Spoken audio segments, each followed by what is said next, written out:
Conversation all day. 237-5948. You can also text in to 35270. Coming back to you right after this KFGO News.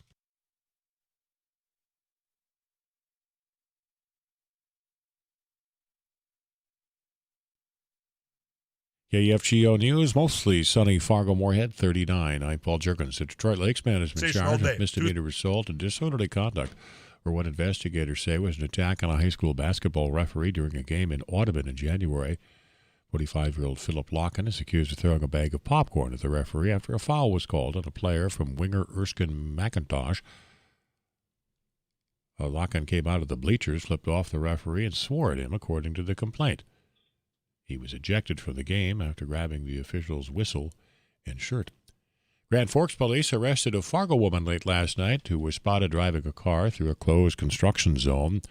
The car struck road closure signs and continued on. She refused to pull over when an officer attempted a traffic stop. The short pursuit continued for several blocks through downtown until police used a pit maneuver on the car. 21-year-old Carly Litchie is expected to be charged with driving under the influence, fleeing, and driving under suspension. She was also cited with possession of marijuana, drug paraphernalia, and open container. Prosecutors have decided not to charge a Minneapolis woman and her son after one of them shot and killed a man they say was trying to break into their home. The Hennepin County Attorney's Office says the two were standing at the threshold of their patio door when the shot was fired, killing 30-year-old Martin Johnson on February 22nd. Johnson attempted to break into the home and refused to leave the backyard. Prosecutors say the homeowner and her son did not have a duty to retreat because they were inside their own home. A bill moving forward at the state capitol would rename Columbus Day as Indigenous Peoples Day in Minnesota. The author is Representative Heather Keeler, a Democrat from Moorhead. As an Indigenous woman who stands unapologetically Indigenous in front of everybody at every moment, this is something that's extremely important to myself, but also members of my state, members of my community, and across this nation. The bill would also require schools to devote an hour to observe the new holiday. Low 40s for a high this afternoon. We did hit 41 briefly at our KFGO studios at 39 now. Mostly sunny, mostly cloudy tonight, 35. 43 our expected high tomorrow. Fargo-Moorhead, again, it's mostly sunny, 39 degrees. Paul Jerkins, News Radio, KFGO.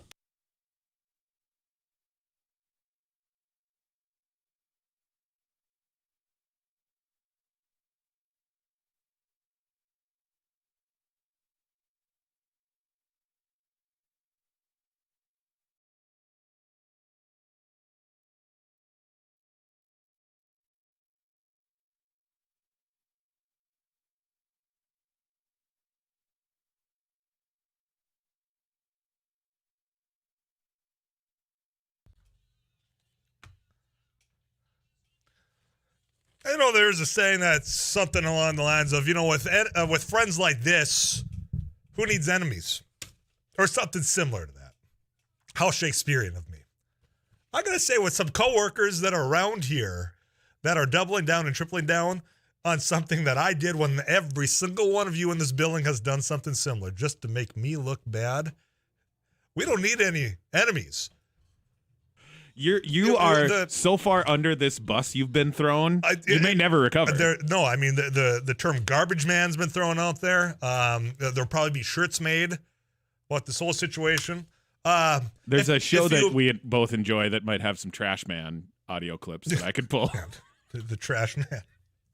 So here's the situation. If you missed it, let me just fill you in on it. On It Takes Two, they got this great segment now to where every other Wednesday or twice a month, they get some what they are calling friends and coworkers to come in and just talk. It's just a lunch gathering, and you get to be a part of that. And this last Wednesday, we were having that, which was a lovely conversation. I had a great time with, it was Scotch from Jack FM. Dairy Queen provided the lunch. Well, then all of a sudden, JJ out of nowhere said, hey, I got to ask this question because we've been in a very long meeting in which this topic kept coming up and it was quite serious. And it was about people utilizing the dumpster that is quite frankly right here at KFGO. And there was one item that gave it away as to who had utilized it this time. And I want to emphasize this time because there were bifolding doors there. And if you are friends with me on Facebook, you know that perhaps I had the whole before and after of a project we did at the house, of which I took a closet, turned it into a mudroom, as they call it, and those beautiful doors that had been hanging there found their way into the trash outside of KFGO. I incriminated myself. There is no taking the fifth at this point. But that's the thing that the haulers discovered, and that's the thing that apparently was the final straw.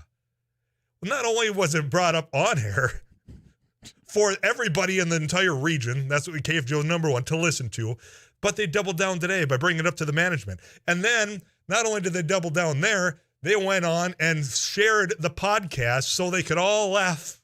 If you've got coworkers like this, you don't need any enemies, is where I'm getting at. Yep. So now it's going to be the garbage man. And you know what? I want to say one more thing. I'm not going to name any names here.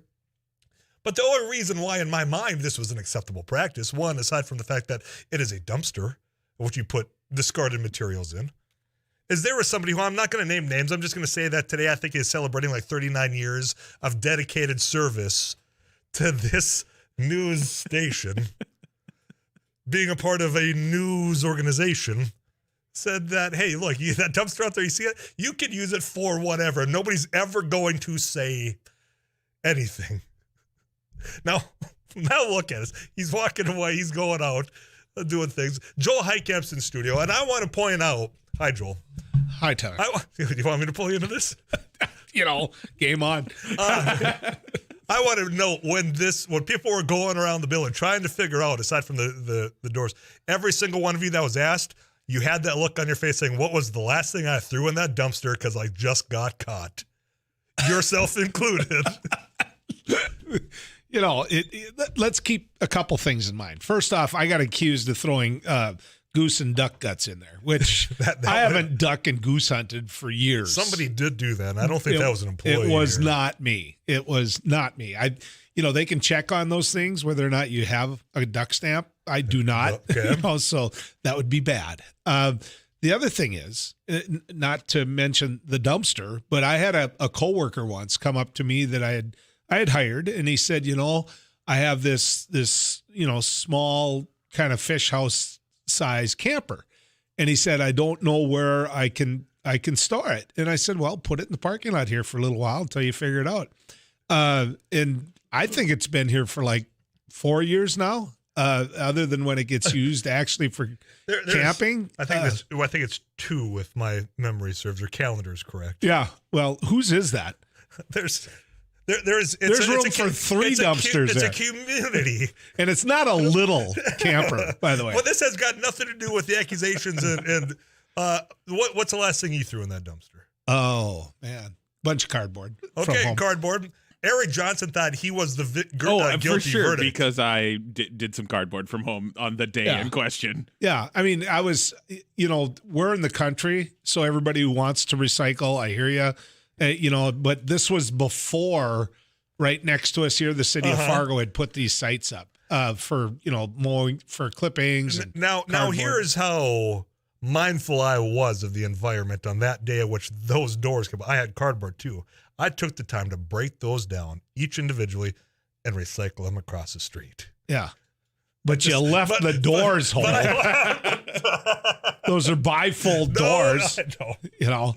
I mean, the couch that I had in my office. Yeah. I got a different couch in my office, right? And I got rid of the old kind of nobody would sit on it couch. And I took that to the Fargo landfill, and I didn't lie. You didn't say you were a Fargo resident? Right. I didn't. He said, are you a Fargo resident? I said, no, I'm not. And he said, then it's $20. And I'm like, no. And then I said to him, and he didn't find any humor in it. I said, you want a couch? He didn't find it. No. Just get the invoice and send that upstairs. I gave him $20. You stick around. I actually wanted to pull you in because this referee situation. I don't know. You just heard Paul Jurgens give the KFGO news update. At Detroit Lakes, this happened 2 months ago. But the charge is coming down. 5th degree assault, a misdemeanor disorderly conduct because a 45-year-old guy accused of throwing a bag of popcorn, and that's just getting started. He went on to go down, flip the bird to the referee, pull the whistle, shirt. Joel Heitkamp, a former referee. And let's talk about the fact that you can't find people that want to do this job because of acts like this when we come back. Afternoons Live is just getting started. It is Tuesday afternoon. I'm Tyler Axenis. Don't go anywhere.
Conversations happen off air that we have to bring on air, and it's a simple request of you to 35270. That's the iConsultants of North Dakota Text Club.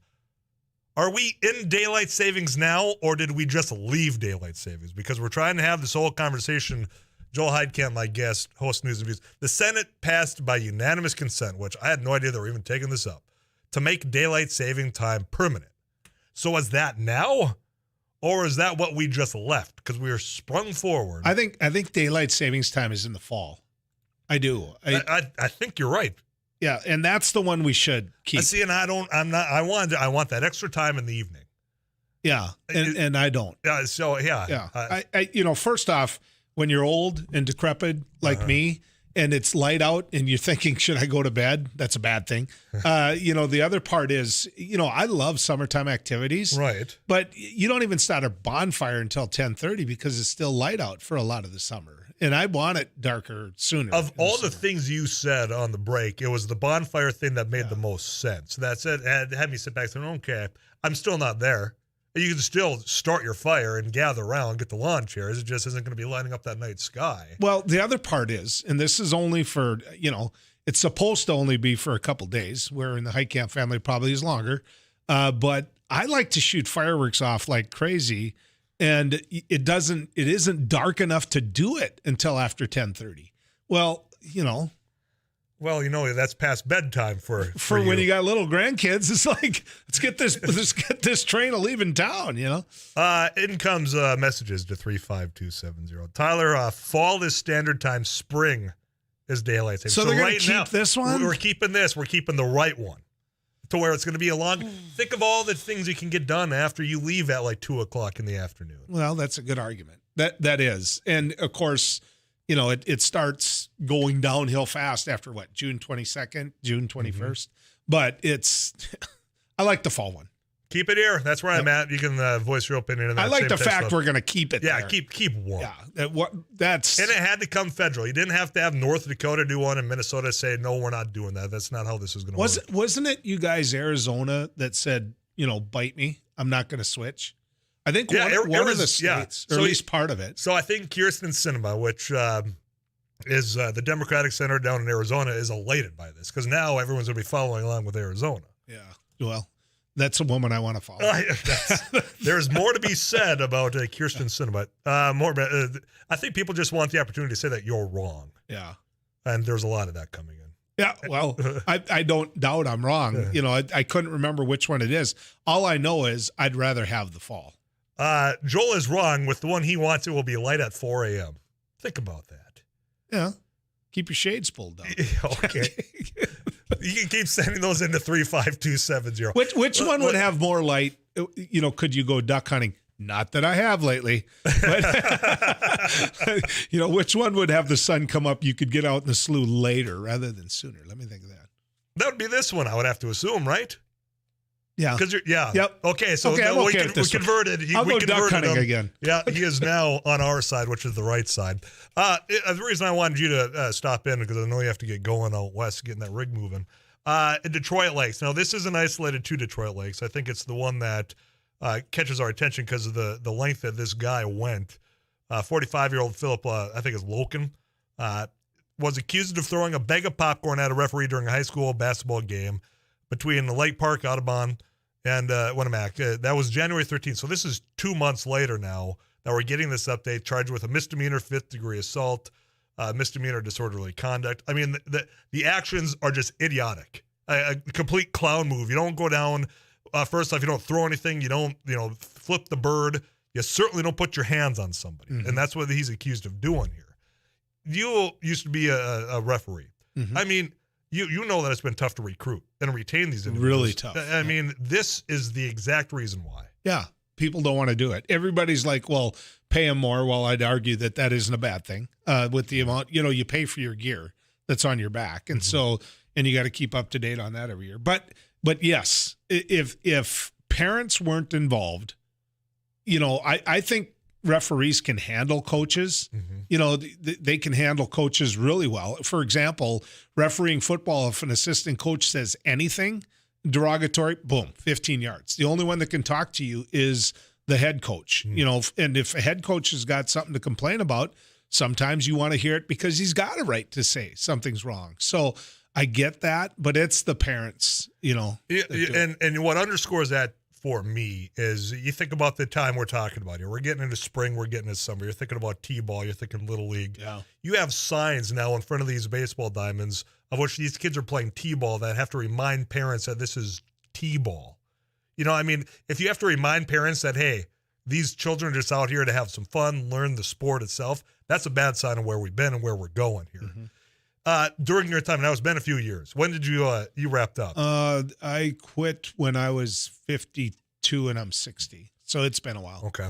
Yep. Did you notice during that time? Because it always was. But did it get worse? Yeah, I think it did get worse. I think it has gotten worse. I think that it's come along with, and of course certain areas, Philadelphia fans, Raiders fans, all of those on the pro level are known to be, right. Just like this. But at the high school level, when you start all this clinics and investment and all of this, it becomes, a conduit to the parent out there. They're living their life through that child, and it's like they forget the purpose of it. So, you have the parent situation, but nothing irritated me because there were fans up when I was growing up in North Central North Dakota that didn't even have children playing on the court. Mm-hmm. And they were the ones that were getting kicked out of gymnasiums. Yeah. And I don't know how anyone wakes up in the morning, decides, you know what, I'm going to go to this regional basketball game and I'm going to make such an ass out of myself. Don't have anybody. I don't have a cheerleader. I don't have a son on the court. And then that's who you want to be known as, is that guy? Yep. I have to tell you, it's an administrator usually that does the job so incredibly well. And I'm not going to single out who the individual was, even though I know their name. But Wayne Hendricks was the superintendent at Ledgewood. Mm-hmm. He walked across the court and removed a guy from the stands. And the whole crowd started clapping. I mean, the whole crowd. Yeah.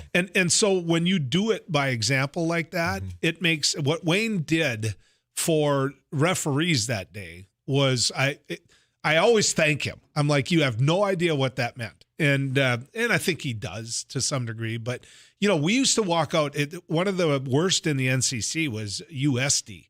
And there was, for years, the coaches would coach under a tent because the kids from USC would throw batteries at the coach. Wow. It wasn't marbles, even though we've had marbles thrown at us as referees. But, it was, and, I got hit with a schnapps bottle, Tyler, where mm-hmm. my head opened up. Mm-hmm. There was a question whether or not I needed stitches. So, the day that I got hit with the schnapps bottle, we blew a call really bad. I was going to say, there's a follow-up question here. Is there was a time where you got a butt chewing from a coach. Now, I want to emphasize the coach that you had it coming. Well, yes.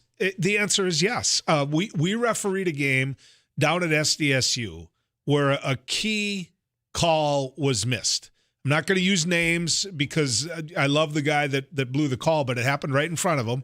The call didn't happen, and because of that, SDSU lost the game. It affected the game that much. And when 3 weeks later, we had another game down at SDSU, and Stegelmeyer was the coach then, just as he is now. Yeah. And you always go out as a referee an hour before the game, and you meet with the home field coach, and then you go meet with the visiting coach. Well, when we went to meet Stegelmeyer, we knew there was going to be a can of whoop butt that was just going to go loose on us, right? So I'm 5'11", I like to say 5'11 and a half, and my partner is 6'4", right, in the white hat. So Stegelmeyer, who's what, 5'7", 5'8", he's not going to yell at the guy he's supposed to be yelling at, which is the boss. He's making eye contact with you. Oh, and he's all over me. And he keeps. I'm just going to use the name here because he won't mind. I'm going to tell you, Mike Deutsch. And I'm like, that's him over there. I'm Joel Heitkamp. That's him. And you could tell he was at some point in it that he was acting for his assistants who said, look, and we took the butt chewing. We left with the captain's names, and when we left, the Deutsch looked at me and goes, well, that wasn't so bad. I'm like, really? Really? Yeah. You weren't the one getting spit on, you know? This redhead over here's face was probably pretty dang red, too. Yeah, exactly. Did it change the way you approached that game? Not a bit.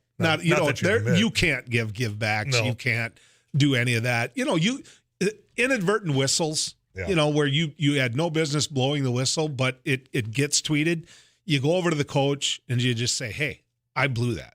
You know, I will tell you this, at a college level, I liked instant replay because you wanted to leave that field getting it right. Getting the right call, but parents, the worst parents, Tyler, at the high school level. Yeah. They are. I mean, the fans, the students, all that. You get that at the college level. But man, the coaches that don't know the rules and the parents don't know the rules, it gets bad.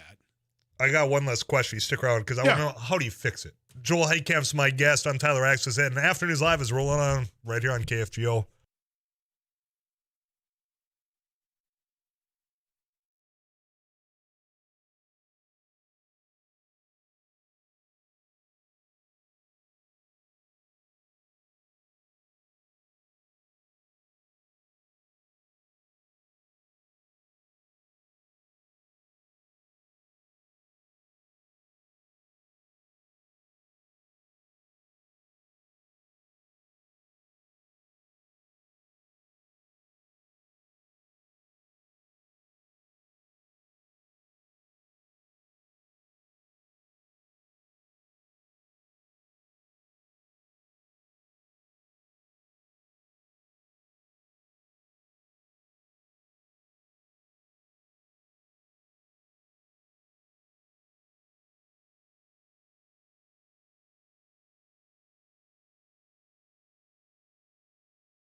News and weather this hour brought to you by Otter Tail Power Company, positively impacting communities they serve for more than a century. Partly sunny, 39. I'm Paul Jerkins. A Detroit Lakes man has been charged in Becker County District Court with assaulting a referee at a basketball game.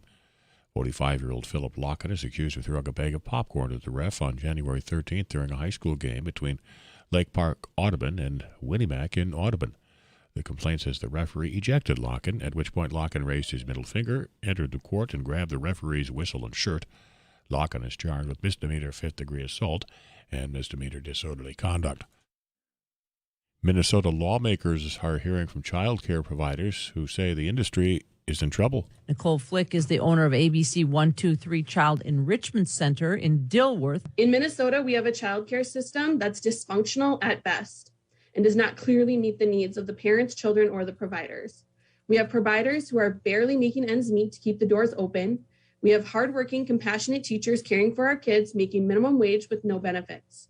We have families who are paying so much for childcare, they are sacrificing their basic needs for their family. We need to solve the problem. Governor Walz has a plan for $5.1 billion to be spent over the next 3 years. $2.6 billion of that would be directed to early child care and education, making it the largest investment the state has ever made in this area. That's reporter Susie Jones, 39. This is KFGO News.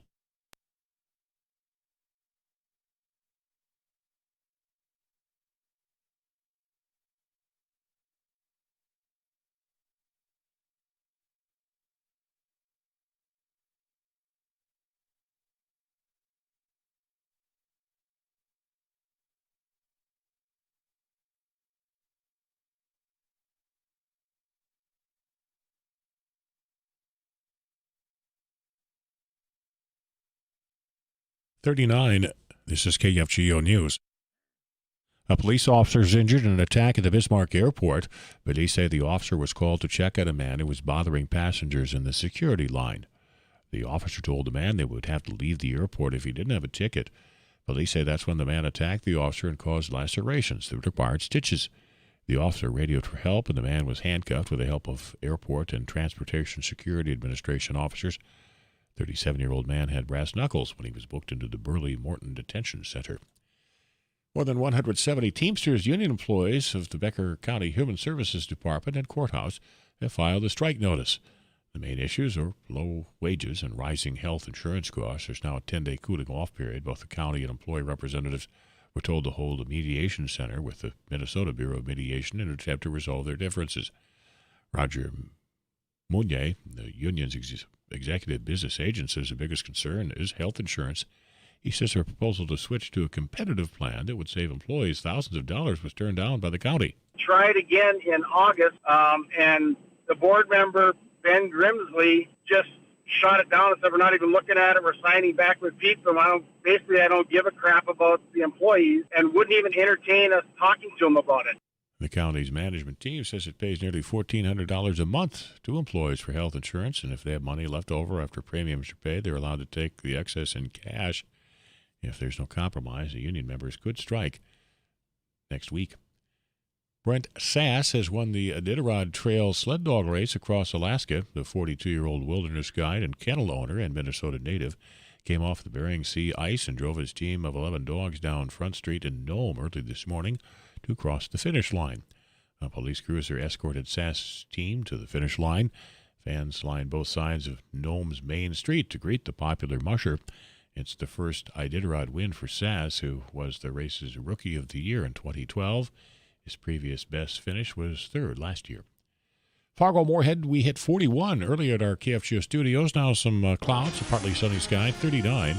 Overnight, mostly cloudy, 35. Partly sunny. Tomorrow's high, 43. Thursday, Friday, partly to mostly sunny and highs in the mid-30s. Fargo-Moorhead, again, 39. Paul Jurgens, News Radio, KFGO.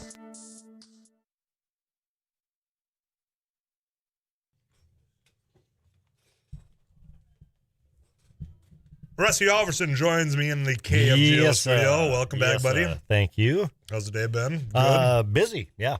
I've been noticing you running around. You're working hard as always. Yeah, I scoot around. I scoot around. You Yep. bebop around, I think is Yep, how I the saying bebop. goes. Yep, I bebop. You bebop down in New Orleans. You came back. You're bringing back some of the sounds and sights of what was going on down there. Yeah, and, when it comes to bringing something back, awards, friends of ours, the American Soybean Association recognizing Nancy Johnson of North Dakota of the American Soybean Association, North Dakota Soybean Growers. Great job. Yep. They gave her a Distinguished Leadership Award during an award ceremony in New Orleans during Commodity Classic. That was on Friday, and we talked with Nancy just a bit ago on the phone, and she says the future looks bright for the soybean industry in the year ahead. The opportunity for the industry is really kind of unmeasurable. And the forecast is for about 90 million acres of soybeans next year. That could certainly change at the next forecast that comes out later this week. But at a certain point, there are industry leaders who have guessed that we could be up to 120 million acres of soybeans in this country in the not too distant future. So the opportunity is really there. Now, Nancy was very humble accepting the award. She gave all the thanks to the board who put together her nomination, and a leader in the industry, and she's done so much. Sounds like Nancy, the Nancy I know. Yep, yeah, she's absolutely. Humble, but So- still, we all recognize all the work that she's done over the years. Absolutely. So deserved. congratulations to Nancy and our friend, and congrats. Yeah, very good. Rusty, I appreciate that. Next hour, one of the things that we've talked about off and on, fertilizer. Yeah. All of that. Yeah. Let's talk about that in 3 o'clock hour, right? Can do. Very good. Until then, you can't wait till the next hour. You can just go to KFGO.com, click on that agriculture tab. Rusty Halverson, Sarah Heinrich, multi-award-winning journalists. You can find out more of their work right there. When we come back, I just have one more question. Joel Heidkamp's still in studio, a former referee. And the question is, how do you fix the behavior, whether it's a parent or an attendee of a game that's going to go down and be allegedly assaulting referees? How do you fix that? I'll ask you that question as well when we come back right after the CBS News.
Only the latter part of that comment was probably uttered by my guest. Future's so bright. I don't know about the grade situation, but Yeah. Joel, I guess my guess. I'm Tyler Axtis. Afternoons Live's rolling on, and we're talking about, if you missed, KFGO.com, and this happened a couple of months ago, but we just learned more about it. And the question is, how do you fix an unruly fan in the stands? You're a former referee. I mean, you got to throw the book, make an example of somebody like this, right? You're in charge of the court when you're a referee. If you're a basketball referee, that arena, that court is yours. You literally can stop the game and tell administration to remove that fan. I've seen it happen. It needed to happen every time I saw it. I've saw it 3 times, I think, in my life. And I call it the walk of shame. You know, the superintendent walks over, or the principal or whatever administrator is there, because one's required to be there. They grab him, not grab him, but escort him out. And, I never saw it get violent after that. But they do the walk of shame. And the high school activities empowers and they can make a ruling that person could never come back in again. And period. Ever. Period. Yeah. Done. You're gone. Hope you can stream the game, because you don't get to see it in person anymore. I think that's an entirely appropriate way of handling, especially this one. I mean, when you're thinking about a guy that's being allegedly charged, or not allegedly, he is charged with a misdemeanor 5th-degree assault. Yeah. I mean, it's one thing to get passionate in the moment. You can make a clown out of yourself just by what you say. You go down and put your hands on somebody that's a referee, a coach, a player, way over the line. You're never coming back in that gym again. Well, here's the difference between a 39-year-old newsman like Paul Juergens is for KFGO versus me, is he says allegedly, he said, he did it. The guy did it. Yeah. I don't have to wait till he's, I'm a talk show host, so I can just say it. He did it. The guy's guilty, and so he doesn't get to go in the gym anymore, and he shouldn't get to go in the gym anymore. So is that what fixes this behavior? I mean, you can put as many yard signs out on a chain link fence outside of a T-ball game you want. I got somebody talking about the fact that let me get to the message. It's crappy fans know no bounds either. 4th grade travel basketball has been an eye-opener. That's 4th grade. Yeah. I mean, you can put signs, but that's not changing people's behavior right now. I will say this. Over the weekend, I reffed a 3-on-3 basketball tournament that was held in Hankinson. So you had 4 courts, and every guy picked up like 3 hours themselves on 20-minute games. I had more parents walk up to me and thank me for refereeing. Thanks for coming in. Thanks for keeping it going. Thanks for making sure nobody got hurt. Those type, because these are kids that are young and just getting started. And so I don't want to lose sight of that point. And I never had a parents chew me out. Never. Nothing that way last Saturday. But, it happens. It happens at all levels. And it's when you do that, okay, you say, how do you take it? Everybody that was in that gym in Detroit Lakes knows how embarrassing that was for him. They were so uncomfortable, right? So everybody in that gym isn't going to ever do that themselves again. Or if they are, then they're too foolish to ever be in a school. But the way to do it is the way you're doing it right now, because you're talking to thousands of people. And there are people going, well, I know somebody like that in our gym. Every single I know person somebody like that. This, yeah. And the next thing you know, they're going to walk up to that person. And they're going to say, you can get kicked out. Yeah, forever. We're not talking about there's people saying a year is good enough. No, I mean done, period. Yeah. Not coming back in. I don't care how young that child is either. You did this to yourself. Well, and imagine if it's a parent. Oh, that's the thing. The equation, or part of the equation we haven't got to, is how that child, I mean, if say you're a sophomore in high school, you know dang well how your parents behaving. If you can hear them, you can hear a lot on those courts, referee, player, how that kid feels that their parent was just escorted out of a game. Yeah. And how that reflects back onto that child in school the next day. Tyler, when you're refereeing and you see a kid acting a certain way out on the football field or on the court, you can pretty well know what their parents are like. Because it is just an extension. They think it's okay. They're so intense. I mean, the reason for high school athletics is to educate. Yeah. That's the reason for high school athletics. It's to teach and participate and know what it's like to work on a team and all of those good things that you're going to need in life. Build character, all exactly. of it. Yeah. Know what it's like to shake hands when you lose, right? But when you see a young person completely losing it during a game, you got to tee them up, you got to throw a 15-yarder.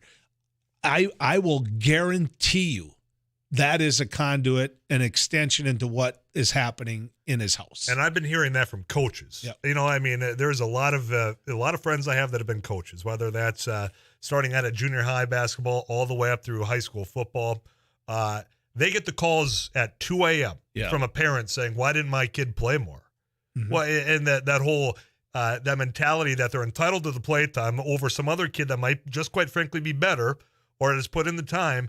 That attitude starts at home, right? And exactly. To get that phone call from that parent at that time and then have to go and coach that kid the next day and see some of the behaviors. I mean, it is ingrained right now. That's why it's so deep. I don't know if there's a single fix, but kicking this guy out forever, good start. It's the walk of shame, man. It is, and it's a good thing. It's you don't have to worry about the Minnesota State High School League or the North Dakota High School Activities Association because they have referees' backs. They really do. They know how short they are. This fall, Tyler, games were being scheduled around when you could get referees. Wow. Think about that. And this behavior is going to do nothing to recruit anybody. Right. If you're Leeds and you're used to having your home game at 7 o'clock on a Friday night, that doesn't mean you're going to get your game at 7 o'clock on a Friday night because you know what? You can't get referees then. Joel, I appreciate the insight.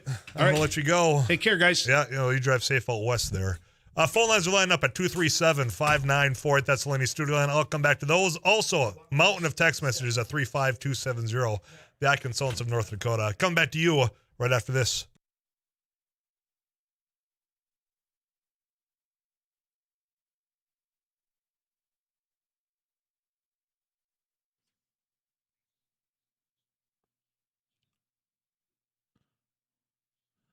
Forecast from the KFGO Weather Center. The rest of today, mostly sunny with a high around 40 degrees and winds out of the south 10 to 20. Tonight, mostly cloudy, low of 35.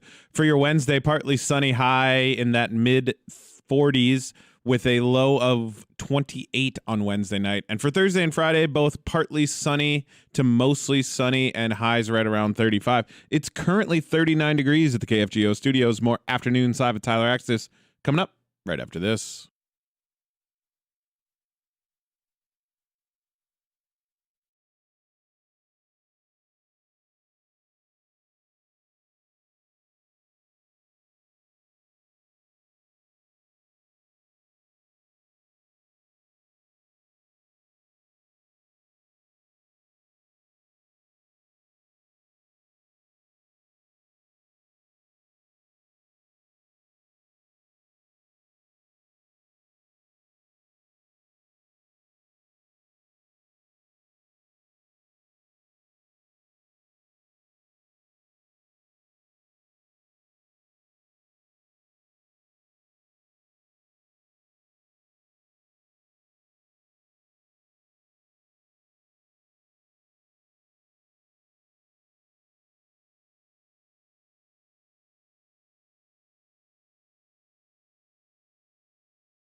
I was coming to you. I was coming to you. If you held on through that weather break. In the meantime, I'm going to get to these text club messages. The thing is, I mean, it's just stop acting like a clown. I mean, there used to be an expectation of being responsible, being an adult, understanding good behavior, and somehow, somewhere along the way, we've just detached from that. And it's become so prevalent, from heckling people from the stands to calling coaches after bar close to complain about playtime of your child, whatever it might be. The behavior is completely unacceptable. So if you don't just address it, it's not going to get corrected. So the question is, what do you do? I mean, what do you do to somebody that's been charged with a misdemeanor, 5th-degree assault because of throwing popcorn, flipping the bird, ripping a whistle, ripping a shirt? What do you do to make sure someone like that never gets to have an opportunity to behave that way again? I mean, you're putting an impression on the other fans in the area that are probably embarrassed for the individual. Should be.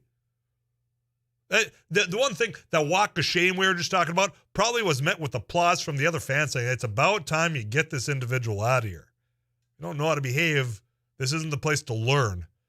Because you know what? The people down there, the students that are playing the game are there to learn team, sportsmanship, to learn good character, and they're not getting that from you heckling out in the stands.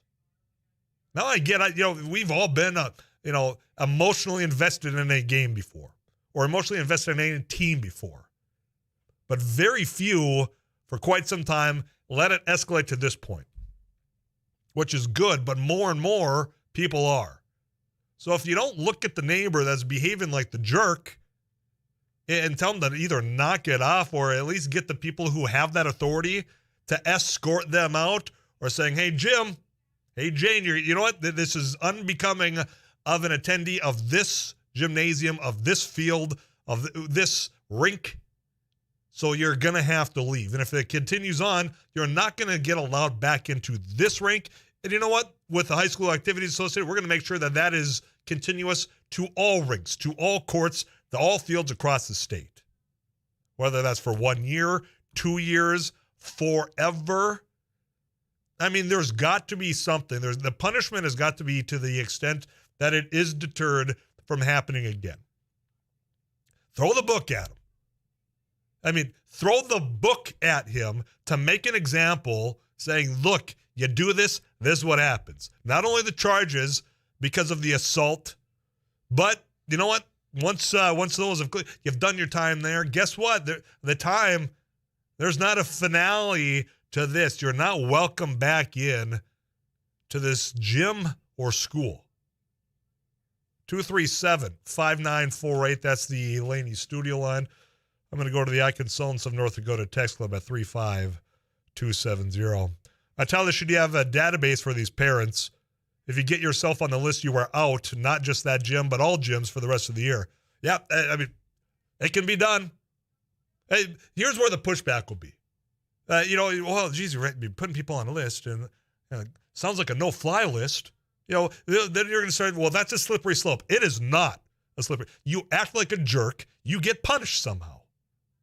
And in the realm of which you are dealing with a high school athletics or any athletics that has to deal with a public school, a private school, I do think that there should be a punishment that is perhaps a little bit more than in other instances, because you're dealing in a situation that's supposed to be a safe environment for young people to go and learn, not only in that classroom, but in that gym that you are talking about. So, yep, throw the damn book at them. More messages. Tyler, it's sad, but I think you got to kick problem people out for a year, maybe more, to send a message. I agree with you. In fact, I don't think a year does it. Tyler, my 22-year-old son refs hockey in Minnesota. Doesn't Joel feel that all of that experience helped him in his dealings with personality and business? Another one comes in. One I already got to that one. The other one that is kind of broken up, I apologize here.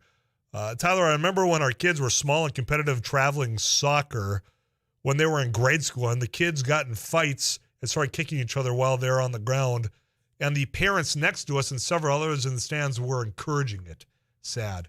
That is sad. Does not even justify how ridiculously stupid that is. It's just, it's disgusting that you would have parents encouraging their kids out there fighting on a soccer field. The behavior has been allowed to get to this point. So my question is, what do you do? Something has to give, or you're not going to have people that would either want to be coaches or referees, and you're already seeing that trend. So what's the line for you? What is it that needs to be done? We'll continue this conversation after we get you caught up with CBS National News. We'll check back in with Paul Jurgens as well. I'm Tyler Axis. You're listening to KFGO Fargo.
KFGO News, partly sunny, 39. A Detroit Lakes man has been charged in Becker County District Court with assaulting a referee at a basketball game.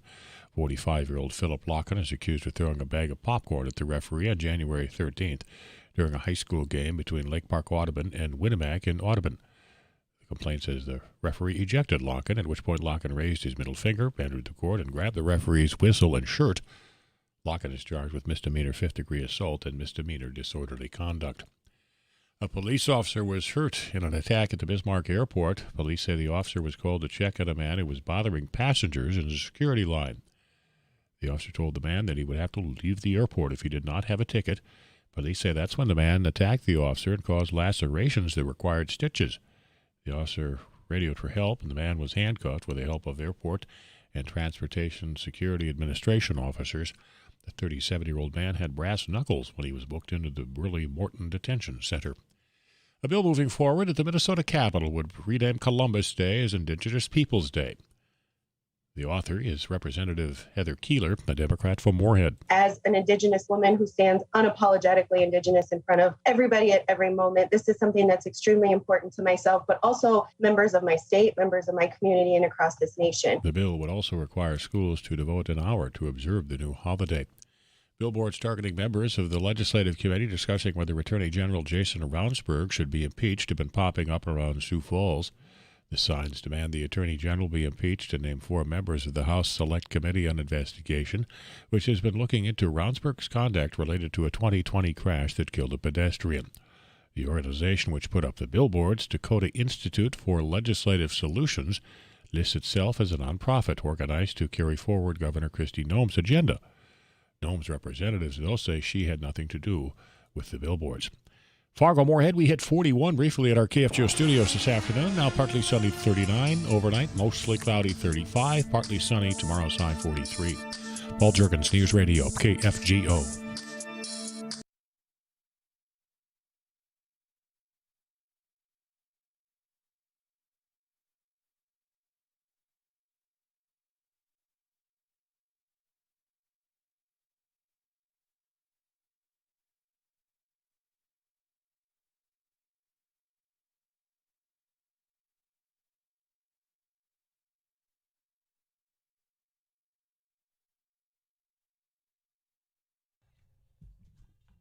KFGO time is 3:09 Tuesday afternoon. I hope it's been treating you well wherever you got us locked into 790 AM, 104.7 FM. Of course, you've been watching us at KFGO.com as well. You just got caught up with the latest from Paul Juergens, news director here at KFGO. And one of the items that you just heard is the fact that there's billboards popping up across South Dakota and in Sioux Falls.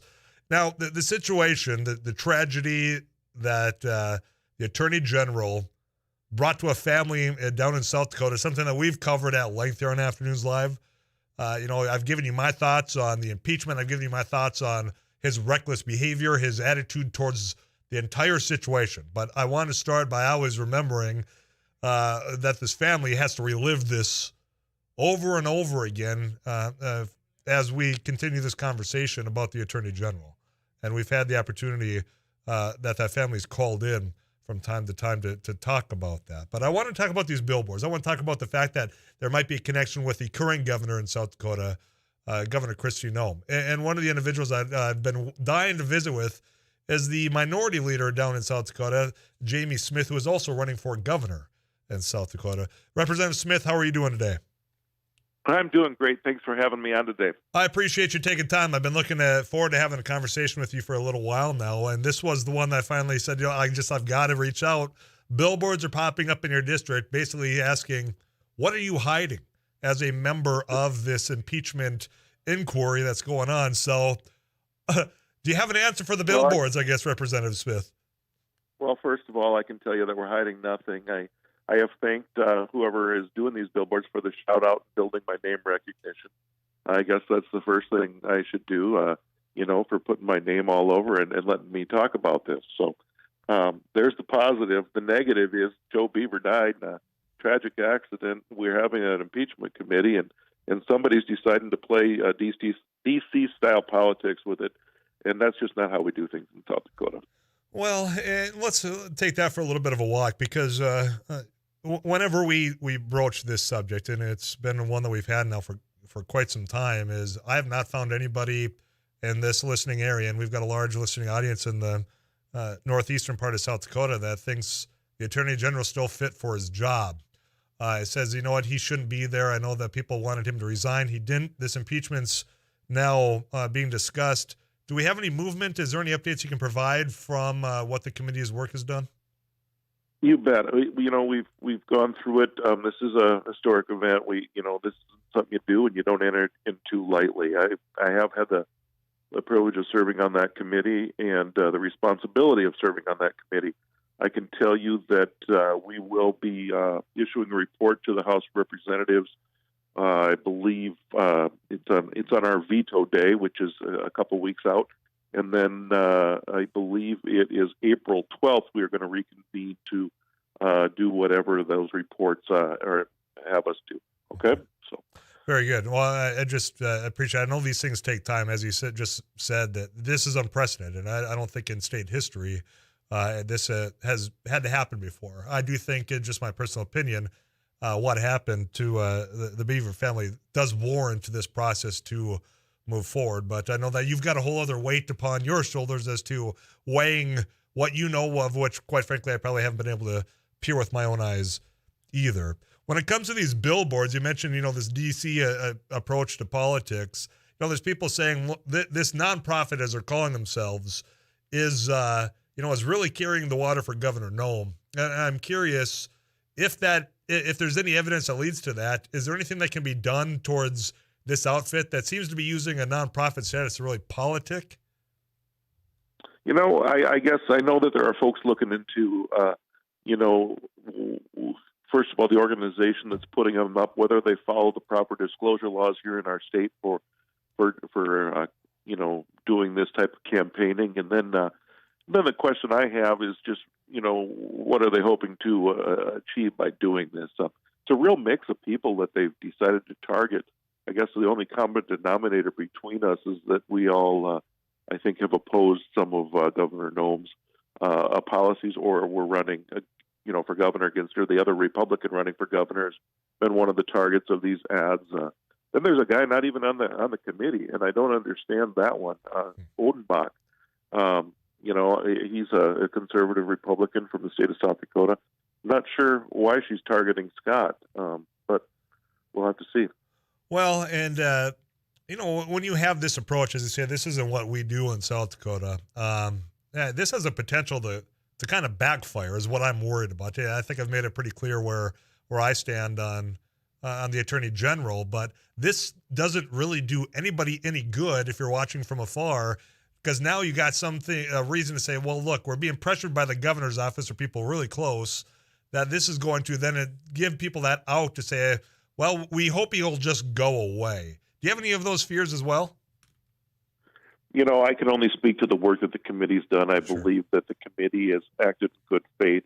Whether or not the outcome that the committee draws is what matches up with what individual people want to see, that's going to be up to our committee to come forward, and they're going to have their own opinions about that. But I can tell you that these pressure tactics, I don't believe have any bearing on what our committee is deciding. Oh, and I think that's a fair response. My guest right now is Jamie Smith. He's a state representative down in South Dakota, the House Minority Leader, but also a candidate for governor in South Dakota. Let's talk about your governor's race, gubernatorial race. What made you decide to jump in? Well, I've always been a person that believes that leaders lead, and when they are called upon to step up and do something, there's a certain time and a place where you just do that. After consulting with, of course, my family and friends around me, when you look left, right, and in the mirror, and you're the person that you think is probably the person that's supposed to do it, you step up and you do it. And so I am just overwhelmed by the amount of support that we've received. People are tired of divisive politics in our state. I'm not a person that likes to do lightning rod politics. I like to work together to try to solve problems with common sense. And that message has been just well received throughout the entire state right now. They want somebody in Pierre that that is focused on South Dakota, that is focused on South Dakota values, and is just working to make sure that we're solving problems with common sense. That's the kind of leader I am, and that's what I hope to do in the governor's office. Yeah, you mentioned somebody, that's going to be in the governor's office focused on South Dakota, and that's one thing that I get from listeners quite often is the current governor, and Kristi Noem, spends a lot of time seemingly elsewhere in front of cameras, whether that's at the southern border out in Washington, at other political gatherings. That's from observers, and that's up on the northern part. I'm just curious, have you heard that as well as you've been out campaigning? As far as, look, we just want somebody that's going to focus on the state that they're leading. Well, yeah, while national politics are important, as a governor of a state, I mean, our job is to work with the people in South Dakota solving South Dakota problems, and not necessarily fundraising all over the country.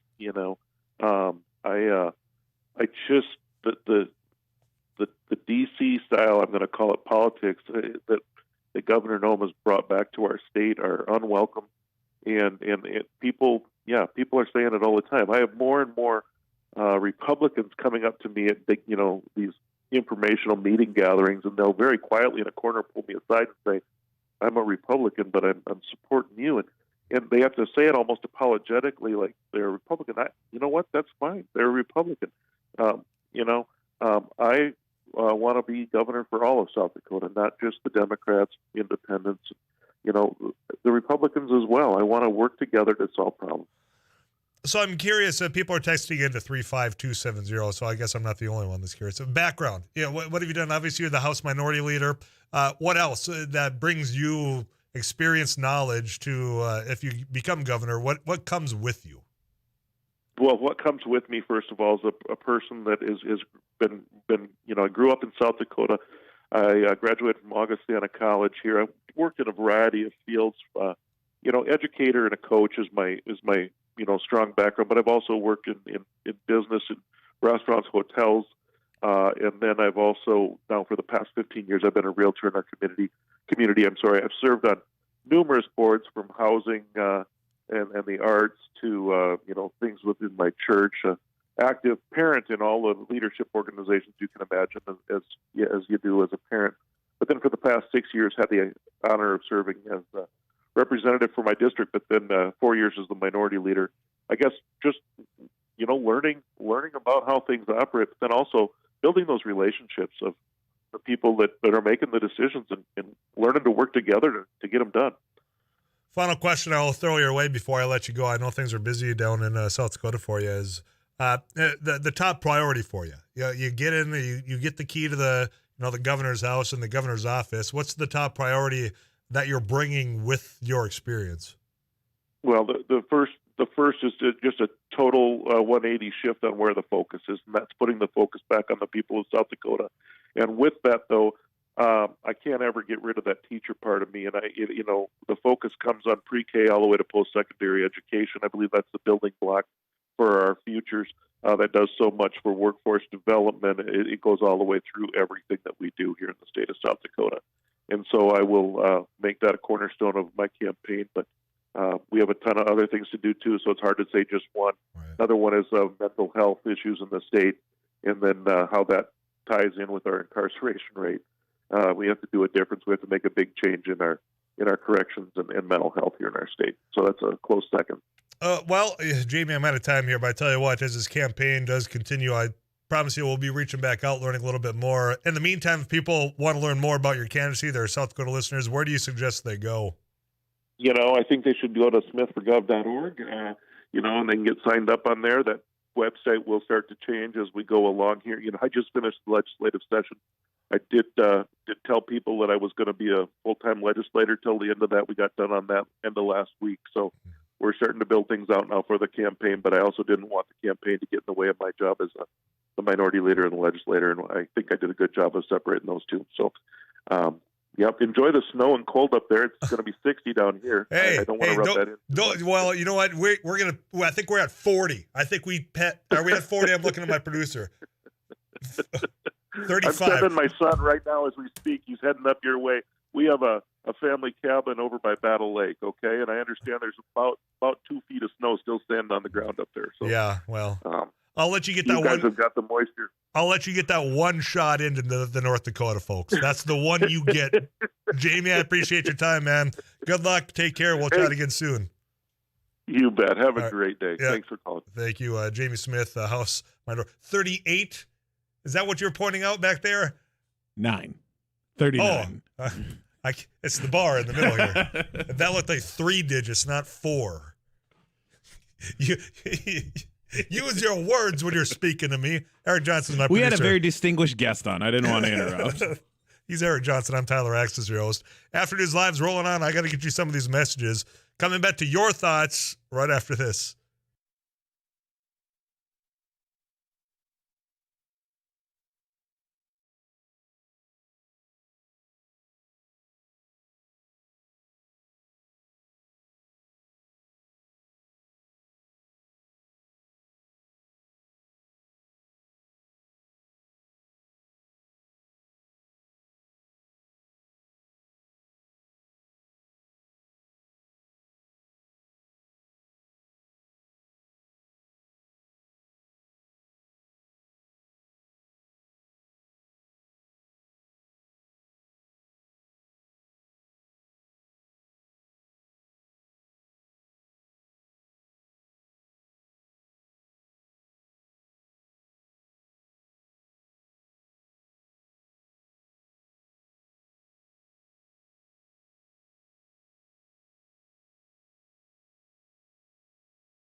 Really get to share all of your thoughts on the fact that, well, it feels like out of nowhere, the Senate passed by unanimous consent, meaning nobody objected, nobody complained, nobody said, hey, wait a minute here. Today, with everybody, that means every single one that was present. So I can't say 100. I don't know if everybody showed up to work today in the U.S. Senate or not. But by this act, the Sunshine Protection Act, which was amended. I don't know what the amendment was, but it would make daylight saving time permanent, meaning what we're in right now. As the sun stays up later into the evening, after that 5 o'clock punch out, when you're driving home, you want to fire up that grill, have a cold one, turn on KFG, listen to Twins baseball. That's exactly where we would be staying if this becomes law. And I say that's the right move. Keep it here. I don't want to go falling back and having all that nonsense. And that's exactly what this would do. I said this is the right one to pick. If you had to choose one, it's now, this time. Overwhelmingly, you agree. Not everybody, but overwhelmingly. Tyler, I'm celebrating this time change and celebrating another bipartisan agreement. I think that's two thus far, Shooter. We've got the bipartisan infrastructure bill, and we've got this. Now, it's not done yet. The House still has to act. And since I didn't even know this was really on the radar of the Senate, I have no idea what the House will do. We got we've got a few months. Does this time period end November? So you would have from now until, well, you would think November, right before the election, for the House to act before, all right, well, it's all said and done. Oh, wait, somebody says, yeah, it's March 13th to November 6th. I glossed right over that message. See, I was getting my back out there. Tyler, Arizona stays on standard time, the right one. Now sunrise will be 9 a.m. in the winter. This, my friend, is the right one. You think of all the activities, the chores, the fun you can have after work. That's where I'm at. I understand having a cup of coffee in the morning, maybe reading the online tabloids, listening to KFGO and how that could be nice for some. But you give me more sunlight at the end of the day, and I'm a happy man. Come back to you right after this KFGO news.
News and weather this hour brought to you by AirServe Esser Plumbing and Heating, the people you know and trust right in your community. Fargo-Moorhead, 39 degrees. I'm Paul Jurgens. Critics of a bill to legalize sports betting in Minnesota are warning legislators it would worsen problem gambling and favor tribes over other organizations that sponsor gambling.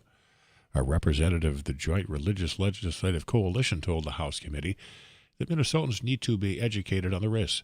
The bill would allow in-person sports wagering at casinos and authorizes tribes to issue licenses to mobile operators.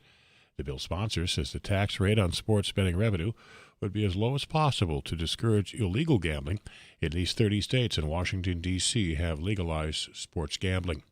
A Detroit Lakes man has been charged with disorderly conduct and misdemeanor assault for a dispute with a referee during a boys' high school basketball game in Audubon, Minnesota. 45-year-old Philip Locken is accused of throwing a bag of popcorn and swearing at the referee near the end of a January 13th game. It was caught on school video.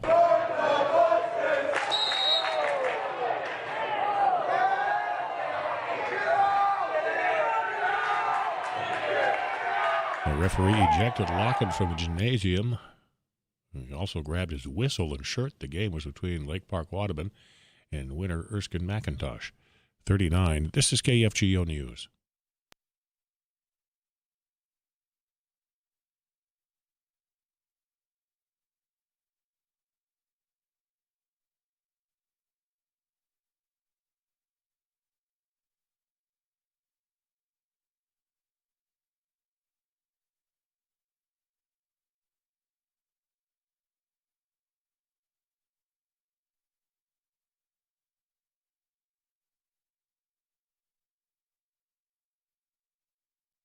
This is KFGO News. Grand Forks police arrested a Fargo woman late last night who was spotted driving a car through a closed construction zone. The car struck road closure signs and continued on. She refused to pull over when an officer attempted a traffic stop. A short pursuit continued for several blocks through downtown, and police used a pit maneuver on that car. 21-year-old Carly Litchke is expected to be charged with DUI, fleeing, and driving under suspension. She was also cited with possession of marijuana, drug paraphernalia, and open container. The mayor of Brooklyn Center, Minnesota, says a memorial where Dante Wright was killed by a police officer will not be removed. Mike Elliott says there was miscommunication when Wright's parents were given the impression that the memorial would come down next week. The Dante Wright Memorial is an important place for the family and people within our community who continue to grieve his loss and remember him, and they hold that space to be sacred. Wright was shot to death last April. Former police officer Kim Potter testified that she mistook her gun for her taser. She was sentenced to 2 years in prison. Prosecutors have decided not to charge a Minneapolis woman and her son after one of them shot and killed a man they say was trying to break into their home. The Hennepin County Attorney's Office says the two were standing at the threshold of their patio door when the shot was fired, killing 30-year-old Martin Johnson on February 22nd. Johnson attempted to break into the home and refused to leave the backyard. Prosecutors say the homeowner and her son did not have a duty to retreat because they were inside their own home. North Dakota's Parks and Recreation Department has laid out plans for projects to improve state parks over the next 3 years with nearly $16 million in federal coronavirus aid. The spending comes in a park system that had a record year last year with nearly 95,000 nights of camping, and that has an estimated $74 million backlog of deferred maintenance of roads, buildings, and shoreline. The list includes nearly $4.6 million of work to bid this year. Fort Abraham Lincoln State Park near Mandan has $440,000 worth of projects set for bid this year, including general maintenance, campground electrical upgrades, and an accessible sidewalk to connect all of Calvary Square's structures. KFGO Weather Center forecast: Fargo-Moorhead about 35 for the overnight low. Clouds moving in. Will be near 43 for the high tomorrow. 28, some clouds tomorrow night. Thursday, Friday, partly to mostly sunny and highs mid-30s. Fargo-Moorhead 39. Paul Juergens News Radio, KFGO.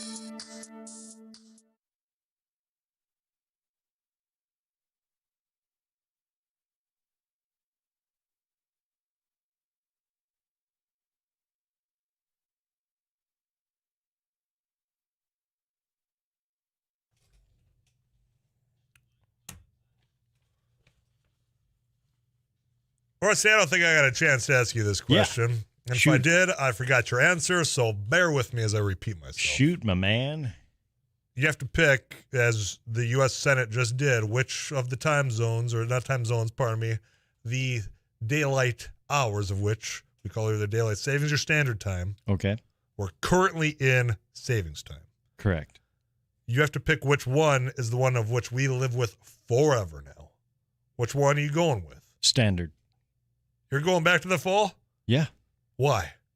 Because I like to wake up and see sunshine. See, now here's where I'm going to go ahead and disagree with you. Ooh, in which a lot of the audience is as well saying, no, you stay with daylight savings now. Because, and I was saying this, think of all the activities. Think of all the things. As we leave out of the KFGO building, Yep. it's a little bit more depressing when it's dark out at 4:30, right? Yes, it is. Now that whole drive home, I don't care if it's 15 minutes or 50 minutes. Yeah. It gets to be a long drive at night. Yeah. By the time you get home, all right, well, you're deciding, I can't really, it's dark. I don't want to go out. It's cold. So grilling's not out. So we'll throw in a frozen pizza. And then it feels like bedtime right after that because it's so dark and draining. That's, you want to go back to that? Well, Tyler, I mean, what are we looking at? I mean, we're looking at daylight savings time, and we're looking at the sun up until like 9:30, 9:45, 10 o'clock before the sun goes down. You get in the North Country where you and I are from, and I mean, you are looking at really, really out in Williston. I mean, shoot, 9:45, 10 o'clock at night, there's still sun out there when you're trying to go night-night. You think about that Ford blue Chevy Malibu you had. Correct. Growing up. That only had like 3 of the windows that could roll down. Correct. Think of all the Aerosmith, Led Zeppelin, the ZZ Tops, and what you could have been listening to for longer with that daylight up. All the activities you do now as an adult with that extra bit of sunlight. You don't feel so, oh, man, it's dark out. It's just time to go to bed. Yeah. Well, had headlights. Yeah.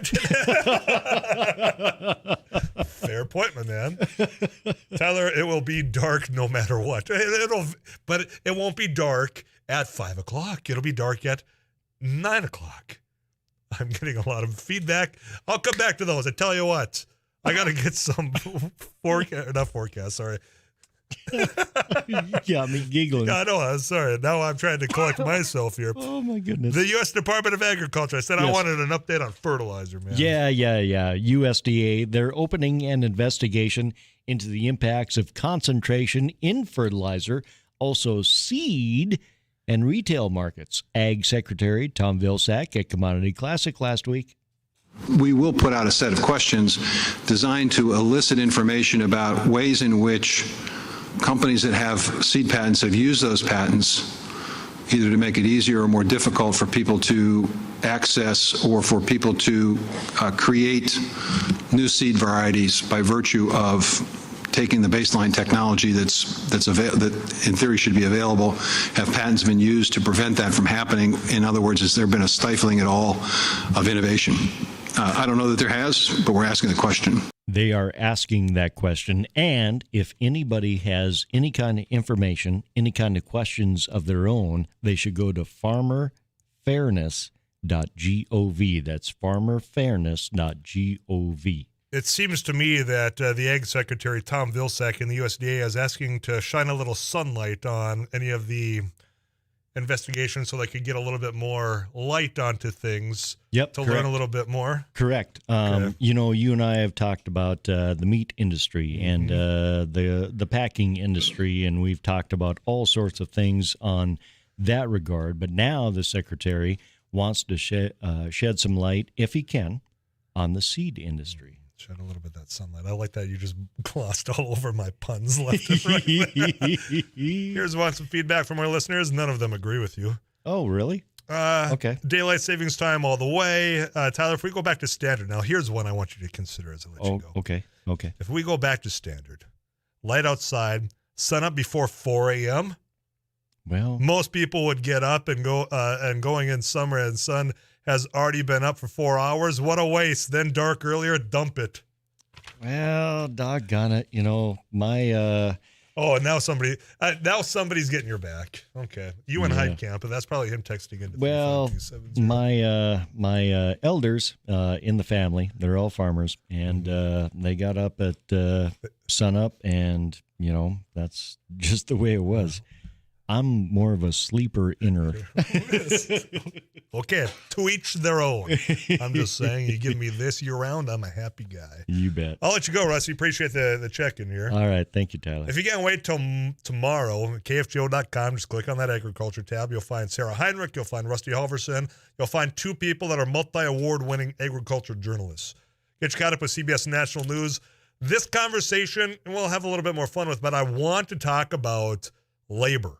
I I want to talk about that there's a potential strike that's going on when it comes to CP and rail in Canada, what that might do for the movement of grain, for coal, and the fact that you're seeing more, right or wrong in your opinion, workers deciding, you know what, I deserve better.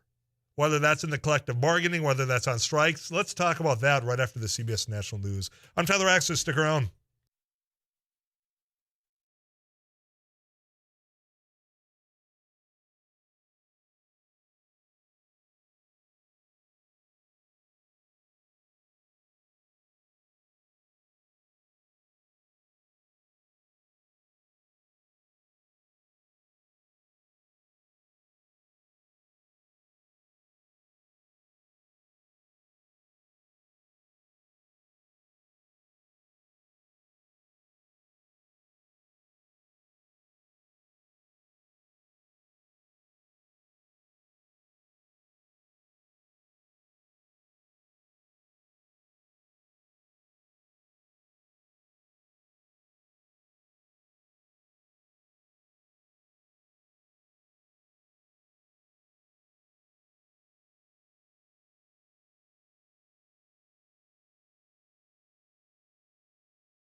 We're about 15 minutes until the top of the hour and get you caught up on those national news headlines. We'll check back in with Paul Jurgens as well. I'm going to have a conversation with Brandon Maynwald as well in the final hour about a variety of things, not the least of which people are wondering, what's in store for this upcoming election. When it comes to candidates, how do you get involved? We're going to have just that general conversation with him. Also, he's a Pittsburgh Steelers fan, so take it easy on the Mitchell Trubisky signing. I won't, but I want you to. But I want to bring this up and broaden this out a little bit here because, last week we were talking about Minneapolis teachers striking, taking to the picket line because of the work conditions that they've gone through and what they've asked for. And they're saying that the school board has not, really been there to address some of this. In fact, they've been going the opposite way. They're cutting back on staff. Some of those resources for students when it comes to behavioral health, they're cutting back on that. They're going the opposite way. And you know what? I'm glad to see that St. Paul was able to come to some agreement on their side of the river. But if we take a step back, we talk about just workforce in general here. You and I have, I think, come to the understanding that the leverage right now in this work environment has gone towards workers. Everywhere you go, you're seeing help wanted signs. You're seeing people compete when it comes to pay, when it comes to benefits, to try to entice people to say, you know what, that's the place I want to fill out the resume or submit my resume, fill out the application. But you're also seeing an uptick in other areas to where those workers through their unions are trying to use that leverage. And I do not fault them whatsoever. I think if you're a regular listener, if you follow me when I was in the legislature, you know that, and I'm a working guy. Support the unions. Everyone listening to me out there has had a benefit with their job because of a union at some point in time. You might not acknowledge it. You might not really think that it was a big deal, but those weekends, yeah, I mean, the list goes on. You've all benefited from some of this work that's been done by these unions. There is more and more, as I'm seeing, though, when we talk about this leverage, that they're going the distance here. And some of the disruption that's going to be caused by that is something we're going to have to talk about. I mean, we talk about teachers in Minneapolis. That is one that I think sticks with people the longest and the one that frustrates you the most if you have teachers deciding, you know what, I deserve better in the classroom. My students deserve better in the classroom. Here's what we need, and if you can't do it, we've just got to put a pause to this until you come back as a school board or what have you with a reasonable offer to meet what our standards are. You've got that. The other thing that's going to stick with you is what we're watching right now being reported with up in Canada when it comes to the Canadian Pacific Railway. The workers, thousands of them, have threatened to strike this week. And what that might mean for grain, what that might mean for coal, what that might mean for other commodity prices, and quite frankly, the supply chain in general. I mean, it seems as though when you whack one mole that's popped up, that goes down, another one does. We've been trying to figure out the situation out on the coasts, at the ports. Well, we're running into a workforce shortage out there, aren't we? Those truck drivers. And quite frankly, the dock workers and what they're able to do to get the product from a ship onto a truck to get it to your supermarket. It hasn't been resolved, but we made some headway there.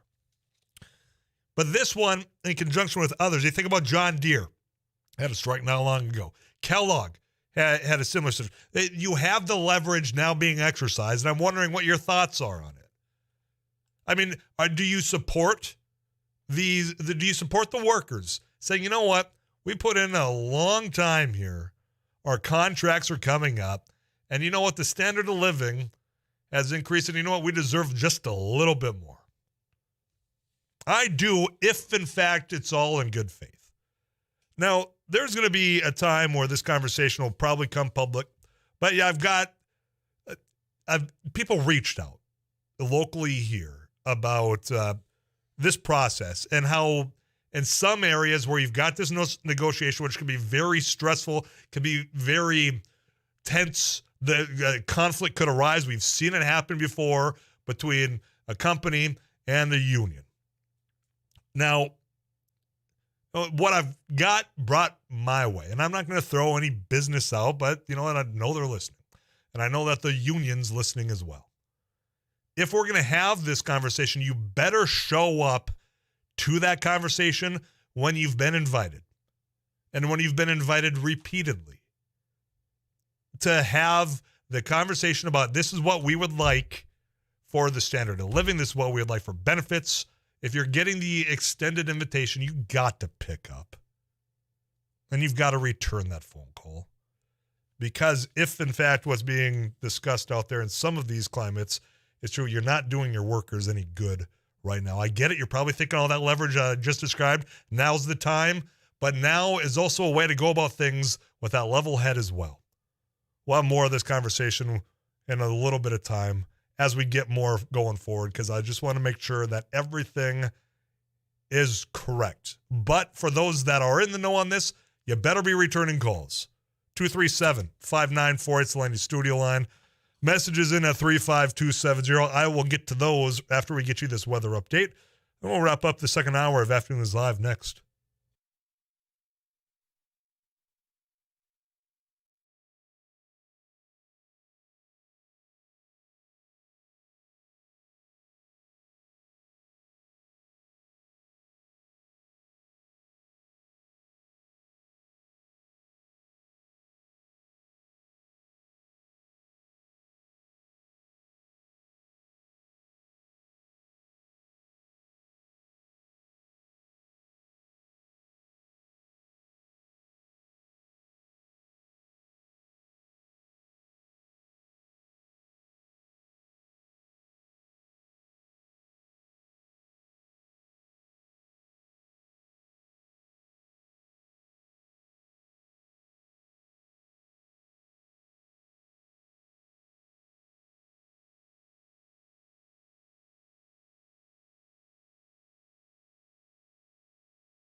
An issue you are discussing is just fine as long as everyone knows in the end costs increase with the end result. Yeah, it's just I understand the whole using of leverage, but I also think that there's a way of which you go about it. And what I've been hearing, and like I said, we'll have more on this.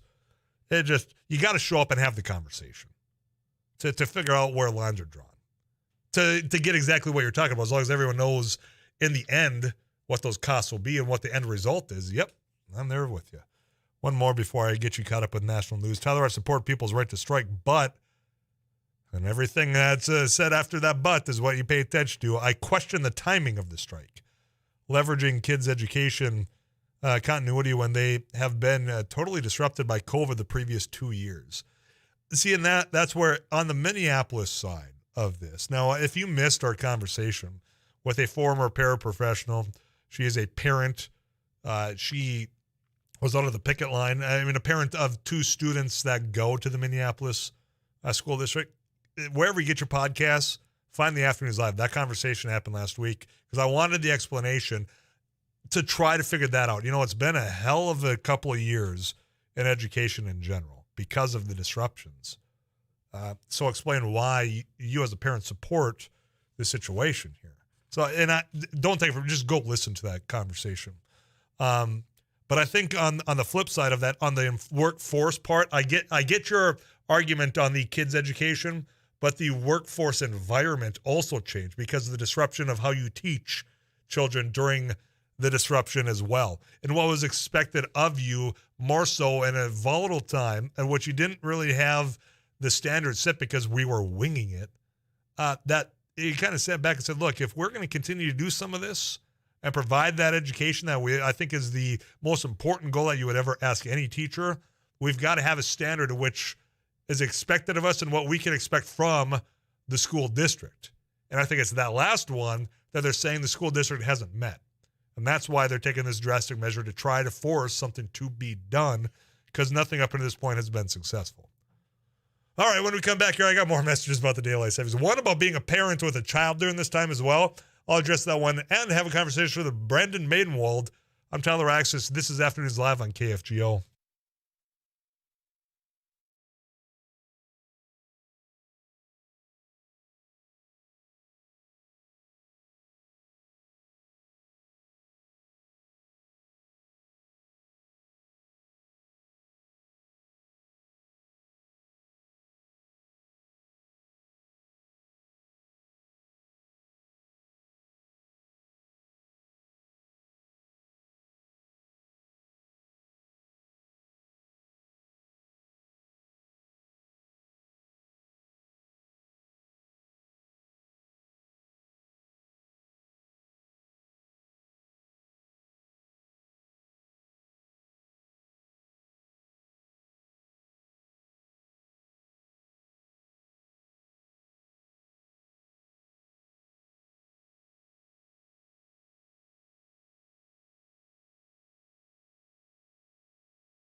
It's not true. We were not energy independent. And Donald Trump's administration, we're not energy independent now. We weren't before. It's a phrase that's just, quite frankly, nothing but pure politics, despite how many times you want to repeat it. We were still importing foreign energy, foreign oil during Donald Trump's presidency. Now, yesterday we had a conversation with somebody that's involved with stocks, talking about the fact that over the last few days, the price per barrel, WTI, which is what we really watch up here in North Dakota, has dropped. It was below $100 the other day. I don't think it finished there. So how long is that going to take for your price at the pump to drop? A couple weeks? I don't know. But if you're going to tell me about all this when it comes to average price per gallon, that let's pick a number of 5 years ago, 7 years ago, 8 years ago, and compare it to now and compare the price per gas. Explain the discrepancy to me and all of that at 237-594. It's the Laney studio line. You can text it in the Ag Consultants of North Dakota text club as well at 35270. We'll have that conversation also. Brandon Mainwald right after this KFGO News.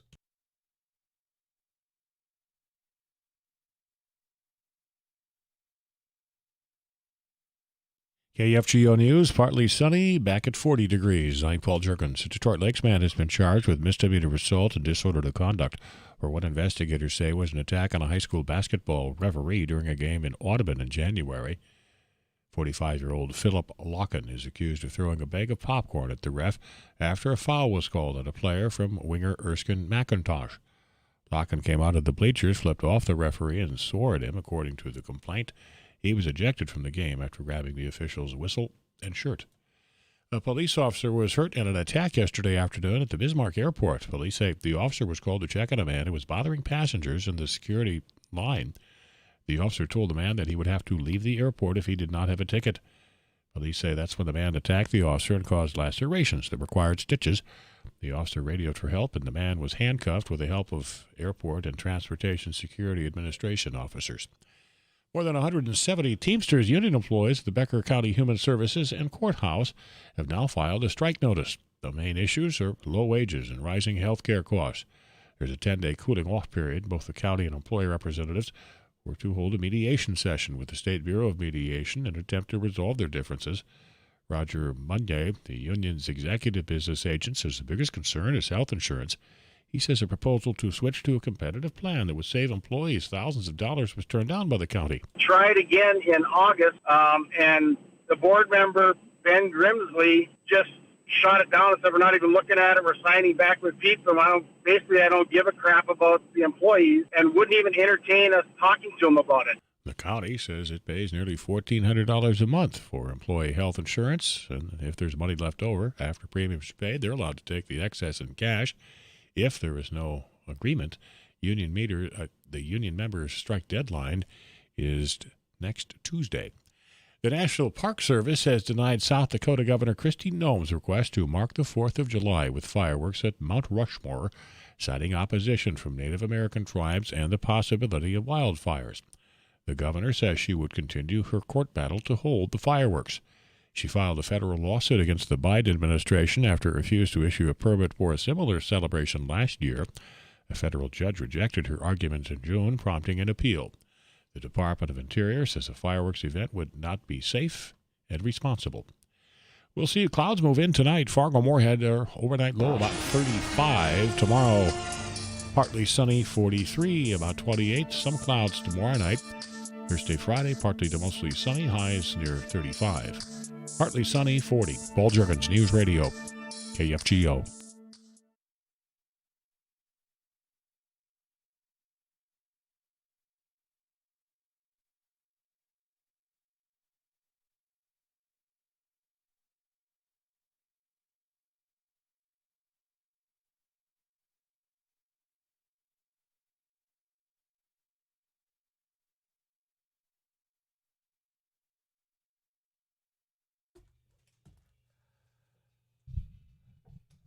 FGO time is 4:10 on Tuesday. Brendan Manwald in studio. Go on. Were you trying to sing along with George Thorogood there for a second?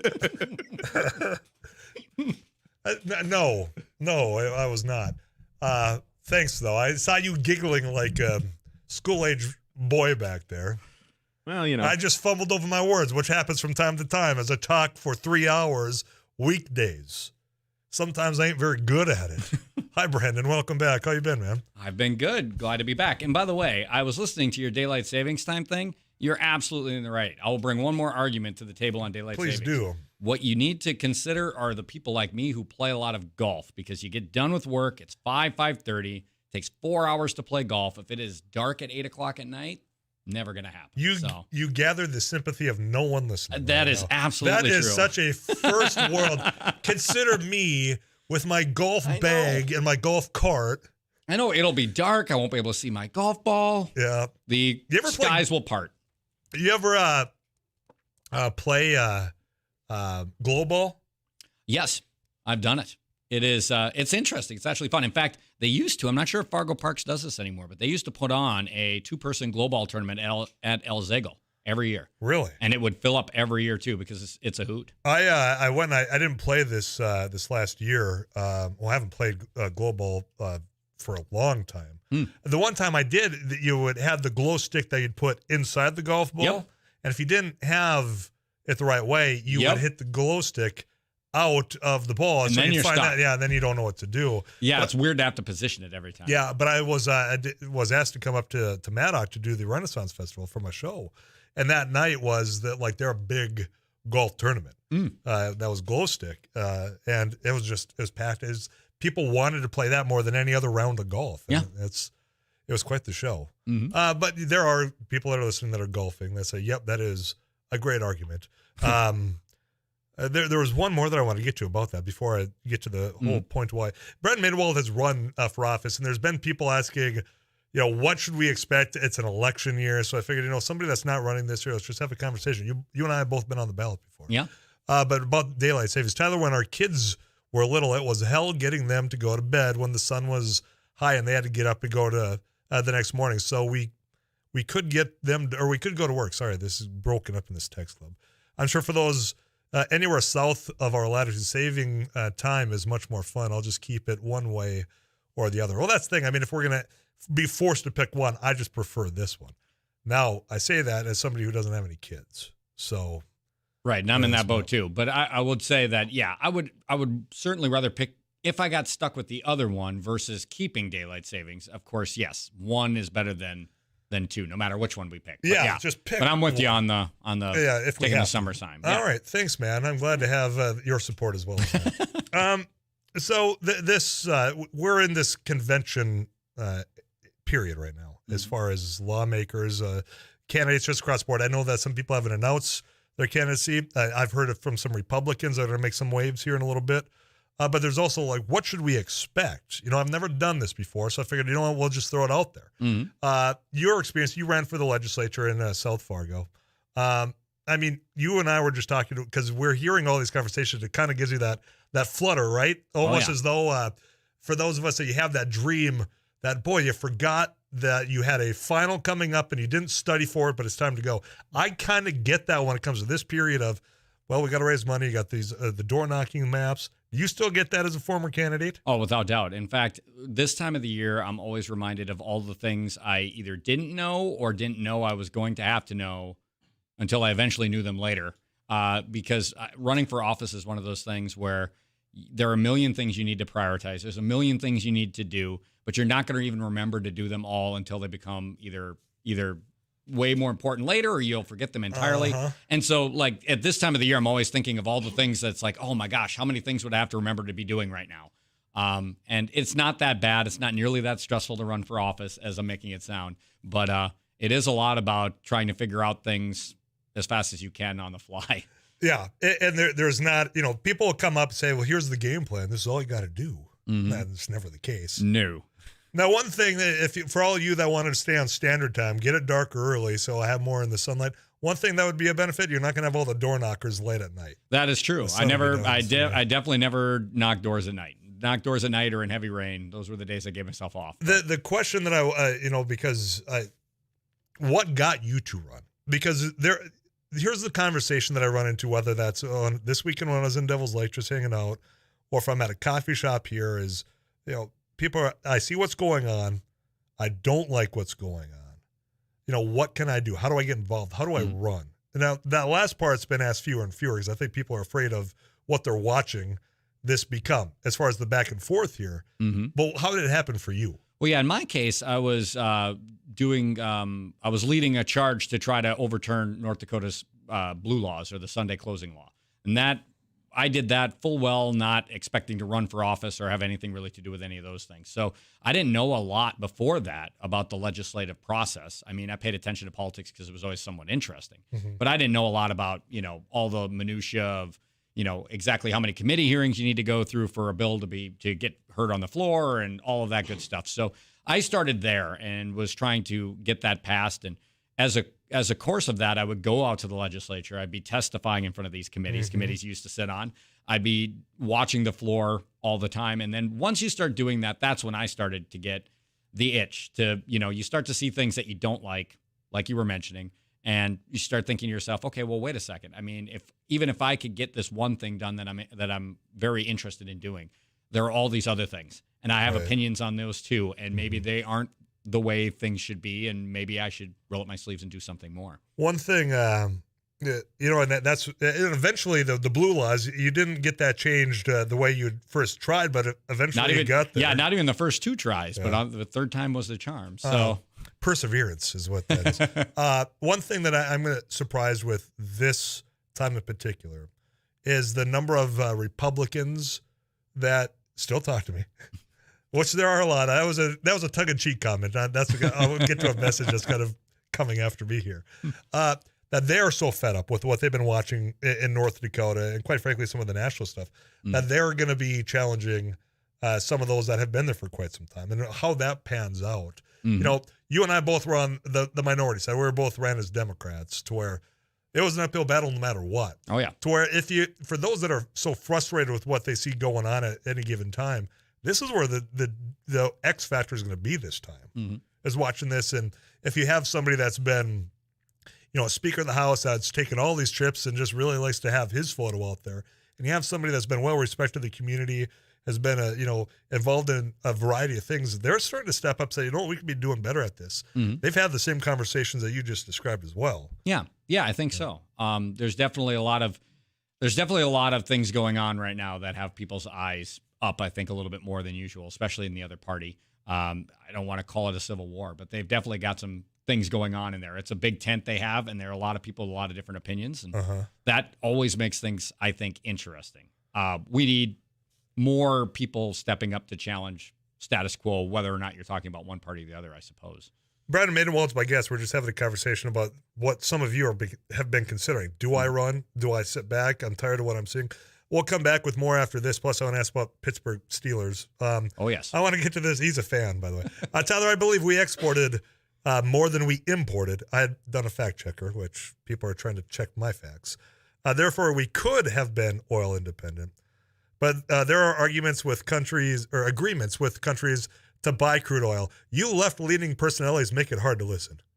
But you sometimes have good info. I'm going to go out on the last part. I appreciate the backhanded compliment here on Afternoons Live. I'm Tyler Axis. Brendan Manuel is my guest. We got Eric Johnson, your producer.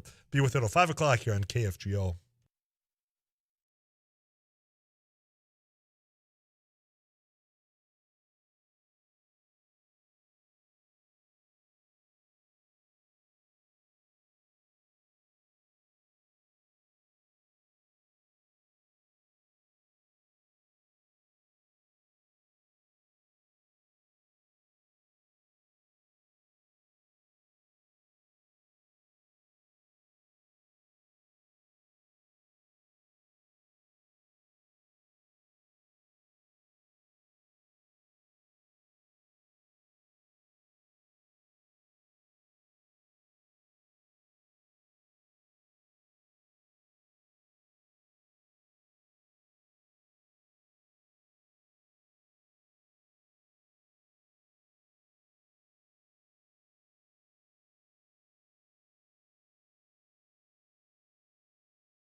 some of our friends in politics listening to the conversation, I'll throw this one. Brandon Manuel's my guest, or just BSing here.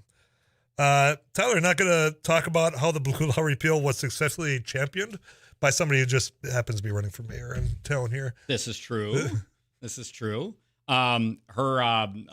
Unfortunately, her family doesn't always agree. They did eventually agree, which was the good bit. That's the one that pushed it over the top. That is the good bit. More internal family lobbying needed to be done. Yes, is what I'm saying. yes. Everybody should be lobbying their family. Now, I want to make clear, you're not running for any office. I am running for nothing. I am Citizen Brandon. You're Citizen Brandon. Pretty great. You've been involved in both the initiated measure process. And, so we're talking about redistricting has been done now.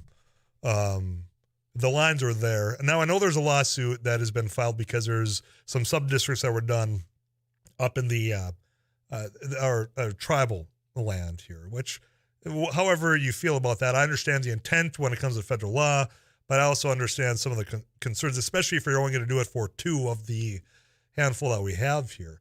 But those district conventions, we're seeing a lot of the battles go on, not necessarily on the Democratic side. I think in some areas they're struggling to find candidates because they've been so beaten down.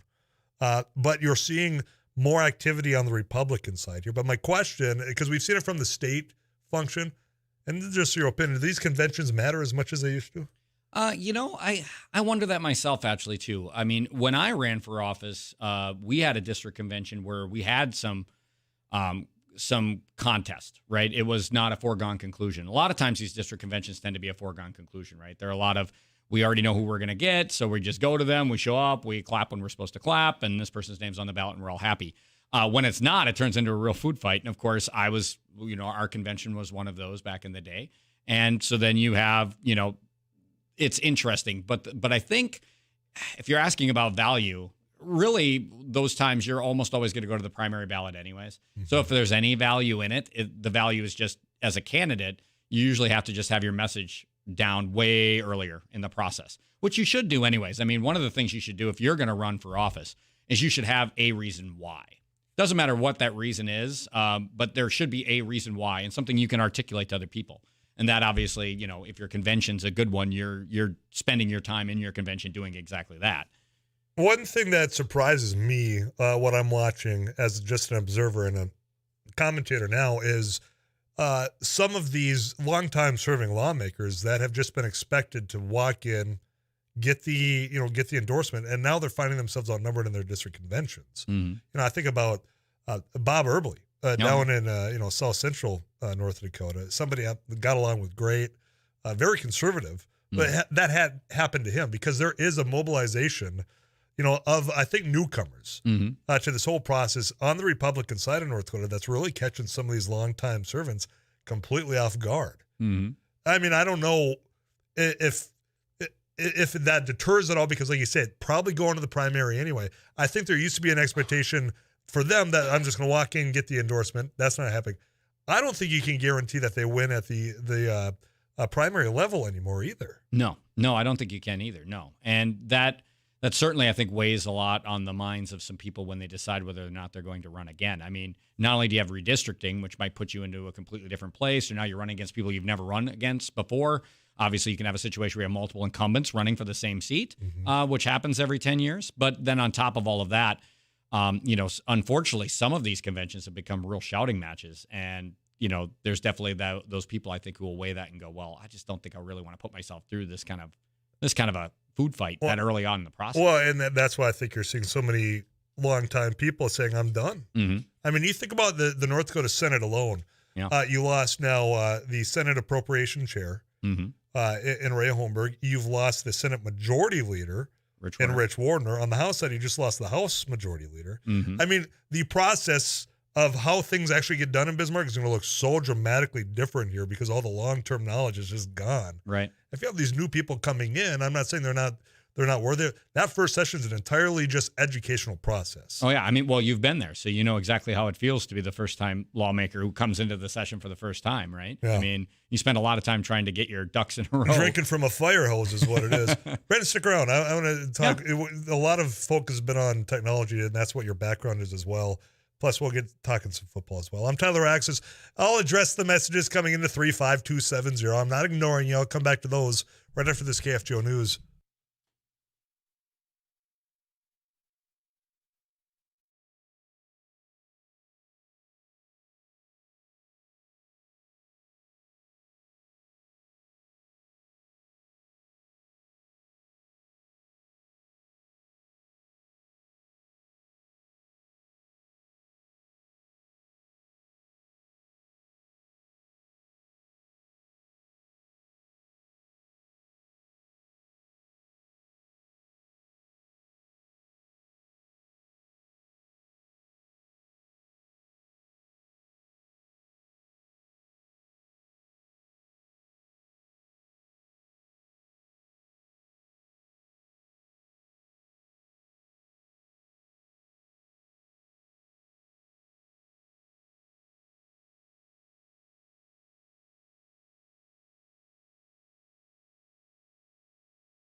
News and weather this hour brought to you by Otter Tail Power Company, positively impacting communities they serve for more than a century. Partly sunny, 40. I'm Paul Jurgens. The Minnesota Bureau of Criminal Apprehension has released the name of a woman who was shot by a Monoman County deputy last weekend.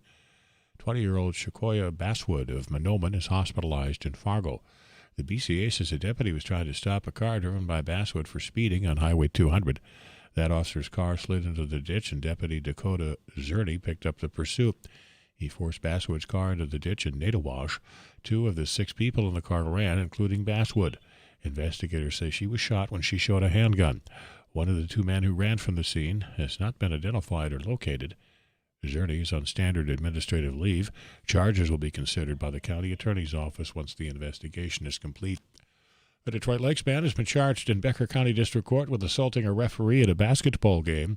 45-year-old Philip Locken is accused of throwing a bag of popcorn at the referee on January 13th during a high school game between Lake Park, Audubon, and Winnemac in Audubon.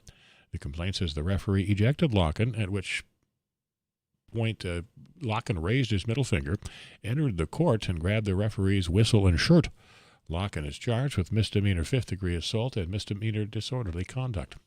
Minnesota is joining a national campaign urging the FDA to end a policy that effectively bans gay men from giving blood. KFGO News correspondent Brent Palm. The Minnesota Department of Health opposes the 90-day blood donor referral policy for men who identify as gay or bisexual.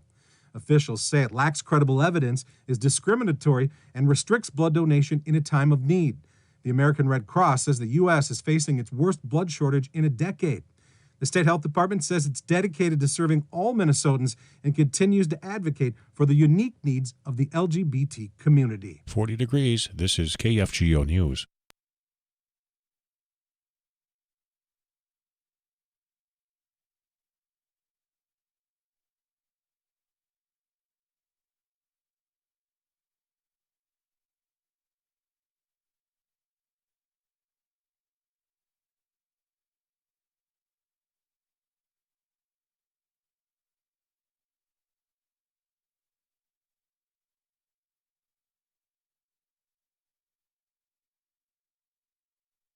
You're listening to KFGO News. A Fargo woman faces charges after driving through a Grand Forks construction zone late last night.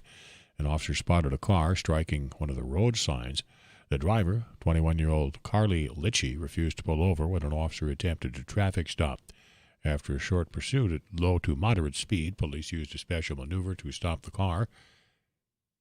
Litchie is expected to be charged with DUI, driving under suspension, and having marijuana in the car. Deteriorating buildings and controlling costs continue to be challenging for the North Dakota State Hospital in Jamestown. The hospital's Director of Facilities Management, Matt Shepard, provided the latest information, saying they have a continued infrastructure challenge. One of our struggles certainly is our aging facilities. I mean, our infrastructure is in very tough shape. The frequencies they're occurring faster. And it's primarily our steam, water, and central sewer are the ones that are nearly every other month we've got something breaking down. 3 buildings, including the old administration building, church, and an employee building, will be demolished at a cost of about $3.5 million. Brent Sass has won the Iditarod Trail sled dog race across Alaska. The 42-year-old wilderness guide and kennel owner and Minnesota native came off the Bering Sea ice and drove his team of 11 dogs down Front Street in Nome to cross under the finish line shortly before 6 this morning, Alaska time. A police cruiser escorted Sass's team to the finish line. Fans lined both sides of Nome's Main Street to greet the popular musher. It is the first Iditarod win for Sass, who was the race's Rookie of the Year in 2012. His previous best finish was 3rd last year. It pays $50,000. Mostly cloudy, mid-30s for our overnight low. Fargo-Moorhead will be near 43 under a partly sunny sky tomorrow. 28 tomorrow night, a few clouds. Thursday, Friday, mid-30s, partly to mostly sunny. Partly sunny, it's 40. Paul Jurgens, News Radio, KFGO.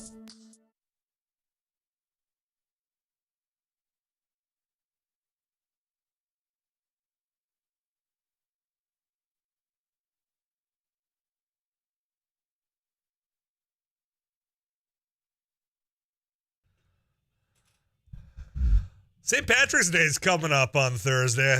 You might be finding Afternoons Live back on the road that day. We'll tell you where, if there is a where. and what we're up to, because you're going to be invited. We might have audibles out on the road. That's my way of telling all the contestants, clear your calendars for Thursday afternoon, because we'll be out there celebrating with you. Plus, on Saturday, the parade's going on. It'll be a beautiful day downtown for that. We'll tell you more about that. I see right now, Saturday, the high is anywhere in the 40 to 45 range and mostly sunny. So, yeah, it'll be a good time out there. Coming back with Brandon Manuel, just having a casual conversation about what it's like to run for office. There's people out there still weighing the ins and outs. Do I want to? Should I? Should I just say to heck with it? More of that right after this.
Subtle brag from somebody out in Bismarck saying it's 65 degrees now. Is that now, or is that what you're expecting on Saturday? Either way, I'm a little jealous because I think the high is all week. I don't know if we approach 50. It looks like we're going to be at 45, which I'm going to be honest, we're at 38 right now. 39. 41. 40, we got 40. See, all he does back there is throw fingers up and like I put 4 fingers up. Well, I just said 35. Is that finger up though? That finger's like behind the other finger. Thank you. I addressed that earlier. I said, what is this, like 38? And you're like, no. I'm sorry. Oh, it's like See, now you use both hands. It's like crab counting and deadliest catch in here. Yeah, but Tyler doesn't understand the upside down means that +5. So we had to have a little class to get him onto hand signal counting. I don't remember that session at all. When did that? So to do one-handed to 10, you go upward for the first 5, downward for the next one. So it's +5. I thought it was to the side. Okay, wow. See, I think he's just making up things as he goes. I think me and Eric grew up in different schools. Yeah, I never worked on a crab boat. Well, neither did I. So there's that. Deadliest Catch is your favorite show, or well, what? it's not my favorite show, but I've seen it. It's great watching people, count Could crab. you ever? Could I ever do that? No. Oh my God. I don't think I'd even make it to the first crab pot. I'd probably fall over seasickness and die. Yeah. I wouldn't be there either. I mean, those seas are rough. I don't know, 65 degrees in Bismarck right now, buddy. Thanks, buddy, for rubbing that in. We'll get there eventually. You know what? The daylight's going to be out there for a long time. Perhaps we're going to stay on this for a while now.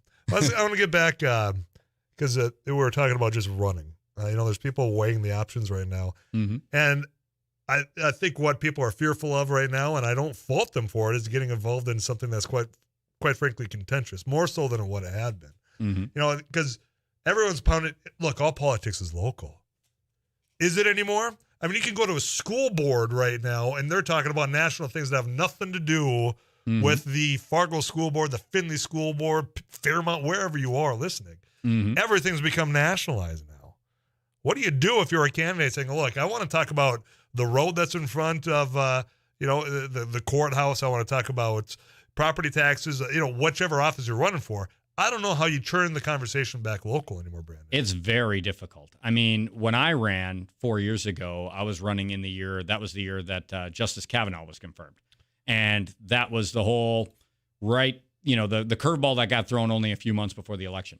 And even then, like, you go to a door and you knock on a door and you talk to somebody about the local issues. And, I always try to talk about things like property taxes and the legacy fund. And at that year, we had just scaled back the budget. We were in a budget kind of meltdown back in that time. But once the Kavanaugh thing hit, that's all anybody wanted to talk about at a door. And of course, I had to remind people, or I tried to remind people that, hey, I'm running for an office where I don't have a vote on the Supreme Court for good reason. So, it doesn't really matter what I think. And I can remember having to defend people who were making accusations, or having to talk about what I would do if I was in the Senate. I wasn't in the U.S. Senate. I wasn't running for that. So that's really hard. And of course, now that we have the pandemic and we have masks and we have all of these other things that became very contentious, even though some of them shouldn't have, I have to imagine it's worse. So that is the hardest bit about going to doors when people want to talk about national issues. And the only thing I could do back in those days was try to remind people desperately that it's like, I am not running for a national office. I have nothing to do with any of this. But there's still all these local things that matter, right? Whether it's your property taxes or any of the other things I was running on that year, those things still matter. They still matter. They still haven't necessarily been addressed to the best of which I think some of them can. But you're right. I mean, right now, if I go on Twitter, I'm going to see Ted Cruz talking about mask mandates. That trickles down. I mean, we've become, so fixated on 3 topics that are just something that you're seeing on cable news. Pick any side of what you're watching, whether that's Fox or MSNBC. I don't know how those candidates that are listening right now, or people that are saying, I'm thinking about it. I don't know how you turn that around. I really don't anymore. I don't either. The best trick I think I had at a door was always trying to ask questions. So I would usually go to a door, and if we started talking about something national, I'd be like, well, but what do you think about X? And again, property taxes is a lot of what I ran on. So I would talk a lot about. That's what people were talking about, right, though, and they still are, because it still hasn't been addressed from way back when we were told, hey, if you vote against this initiative measure that I think originated in Castleton, you know what? We'll go take care of it. Well, it hasn't. Those conversations still need to be had. But and it was happening long before I ran as well, right? Like, it's the never-ending story, it seems. And instead, what we talk about, what tends to happen, or what they spend a lot more time they're talking about, tends to be income tax, which makes no sense. But suffice to say, trying to ask people about those things is the only thing I could do to try to get people to steer back to a door. Because a lot of times we'd have agreement. A lot of times we'd be talking at a door and they'd be talking about something nationally, and I don't really maybe take their agreement on what they're talking about. Try to drive us back to something we agree with. Are your property taxes still too high? Yes. Well, I think so too. Let's talk about how we're going to fix that. But again, that I would argue was only even then, moderately successful. It's Moderately. just so hard. Yeah, well, and that's the thing. I want to have you to get the hype up. Hey, if you're thinking about this, here's why you should do it. I don't know if we're doing a good enough job about No, that. we're probably not doing a great Are we sales talking job. people out of this? Because that's not the intent. No. I mean, it's a rewarding. It was a rewarding experience that I would say if anybody really feels like they want to do that, they should absolutely do it. Here's go what in with your eyes open. Yeah, here's what I'm fearful of. The people that, and I don't care. I mean, we were talking about, I'll just go with the North Dakota Senate because that's where I served. Yep. You have moderate individuals, well respected of Nicole Pullman, Aaron Oban, well saying, you know what, just because of the way things are, we're done. And that list goes on. You think about, there's Republicans nationally today, I think from Oklahoma, saying, I'm not running for that open U.S. Senate seat because of everything going on. That if everyone has that mentality, only the people that fuel what's going on are going to be the ones that want to run, and they're going to be the ones that win. So that's why we're also having this conversation. If you find yourself, well, you know what, I care about this, and I'm not, on the extreme side, now's the time. Oh, please. To fill that void. Please, pretty please. We tend to spend a lot of our time dealing with the people who shout on both ends of the conversation. And we don't realize or remember that a good 60 to 80% of the people are actually somewhere in the middle of that conversation. Yeah, that's why I get the messages saying, it's tough to listen to you left-leaning personalities. But sometimes you have good info. 237-59 it. Or you can also text into 35270. We'll get you this last weather update. We'll talk football to wrap up Afternoons Live for a Tuesday afternoon right after this.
No, Brandon Mainwall is my guest. We know each other because we've both been on the ballot, but also we both enjoy football. Now, this has been a crazy time watching the NFL in which we both have quarterback needy teams. You've made a decision. I'm curious on your thoughts on that decision because there's Chicago Bears fans out there saying, hey, I remember that Mitchell Trubisky. Mm-hmm. And they don't remember him as being good. Yeah, correct. But here he is. As a Steelers fan, I have to hang my hat on the fact that Nagy might not have hopefully have been the best of head coaches. So that is where I hang my hat today. That's what you're convincing yourself of. Exactly. Oh, yes. I'm talking myself into a good place. But no, I Pittsburgh rarely parts with their high draft capital. The number of times they've traded a first-round pick is pretty slim.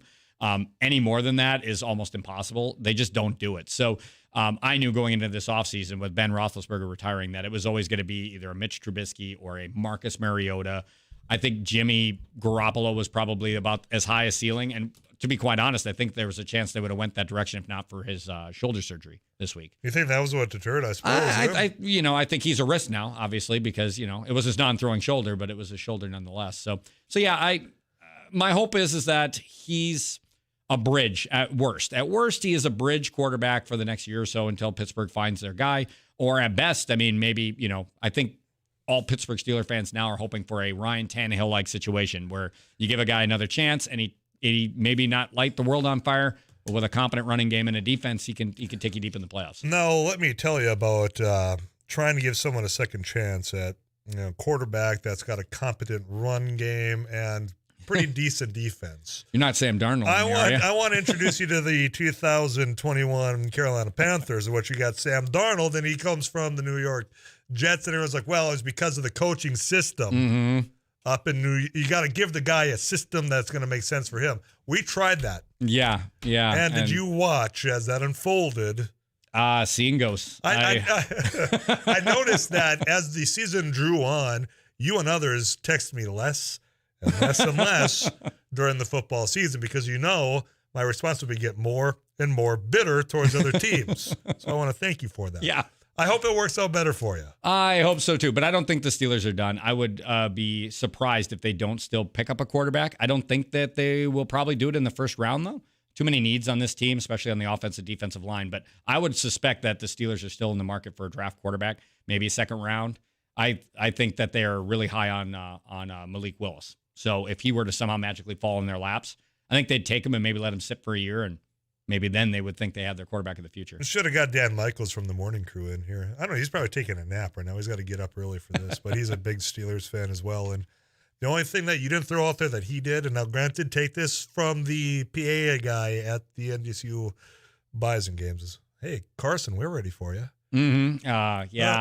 You want to tell me about your thoughts on Carson? Yeah. It's a safe space. Yeah, it's a safe space. The one, again, talking myself into a good place about how happy I am, or trying to talk myself into a happy place about the Steelers' moves. But everything that the people who had been in the locker room in Chicago and Buffalo had all said that Mitch Trubisky was a heck of a teammate. In fact, just yesterday, there were a bunch of Buffalo Bills fans on Twitter and people just cheering him on for his best. So my hope is if you won that locker room as a backup quarterback for the Buffalo Bills, never really getting any playing time behind Josh Allen, rightfully so. I'm hoping that at minimum we've got that going for us. I don't know anything about Carson, but the rumors have not been good about him being a teammate. You go to the locker room and nothing about on the field, and I'll say, why did you go there when I bring up Carson? Yeah, there have been some rumors, and so I'm hoping they're not true, obviously, but at the same time, trying to talk myself up. Mitch Trubisky, I'm sure it'll be second coming. I'll text you as the season goes on. This is going to be a thing. Yeah.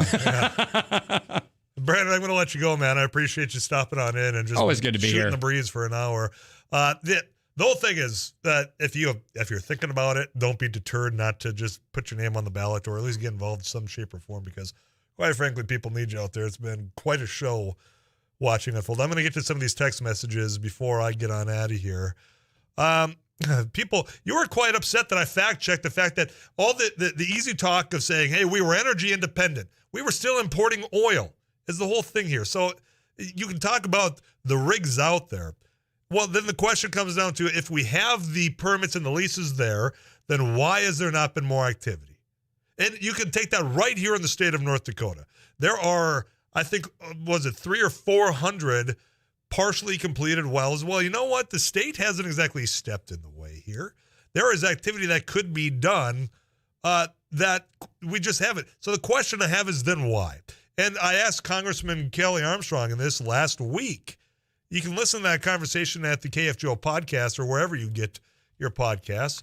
And because there's a lot of people that are going to fill up gas and say, well, this is all because Joe Biden. The discrepancy there, and acknowledging that it's a global market that sets this, versus what any given president, I don't care if it's Donald Trump, Joe Biden, Bill Clinton, Bush, pick any one.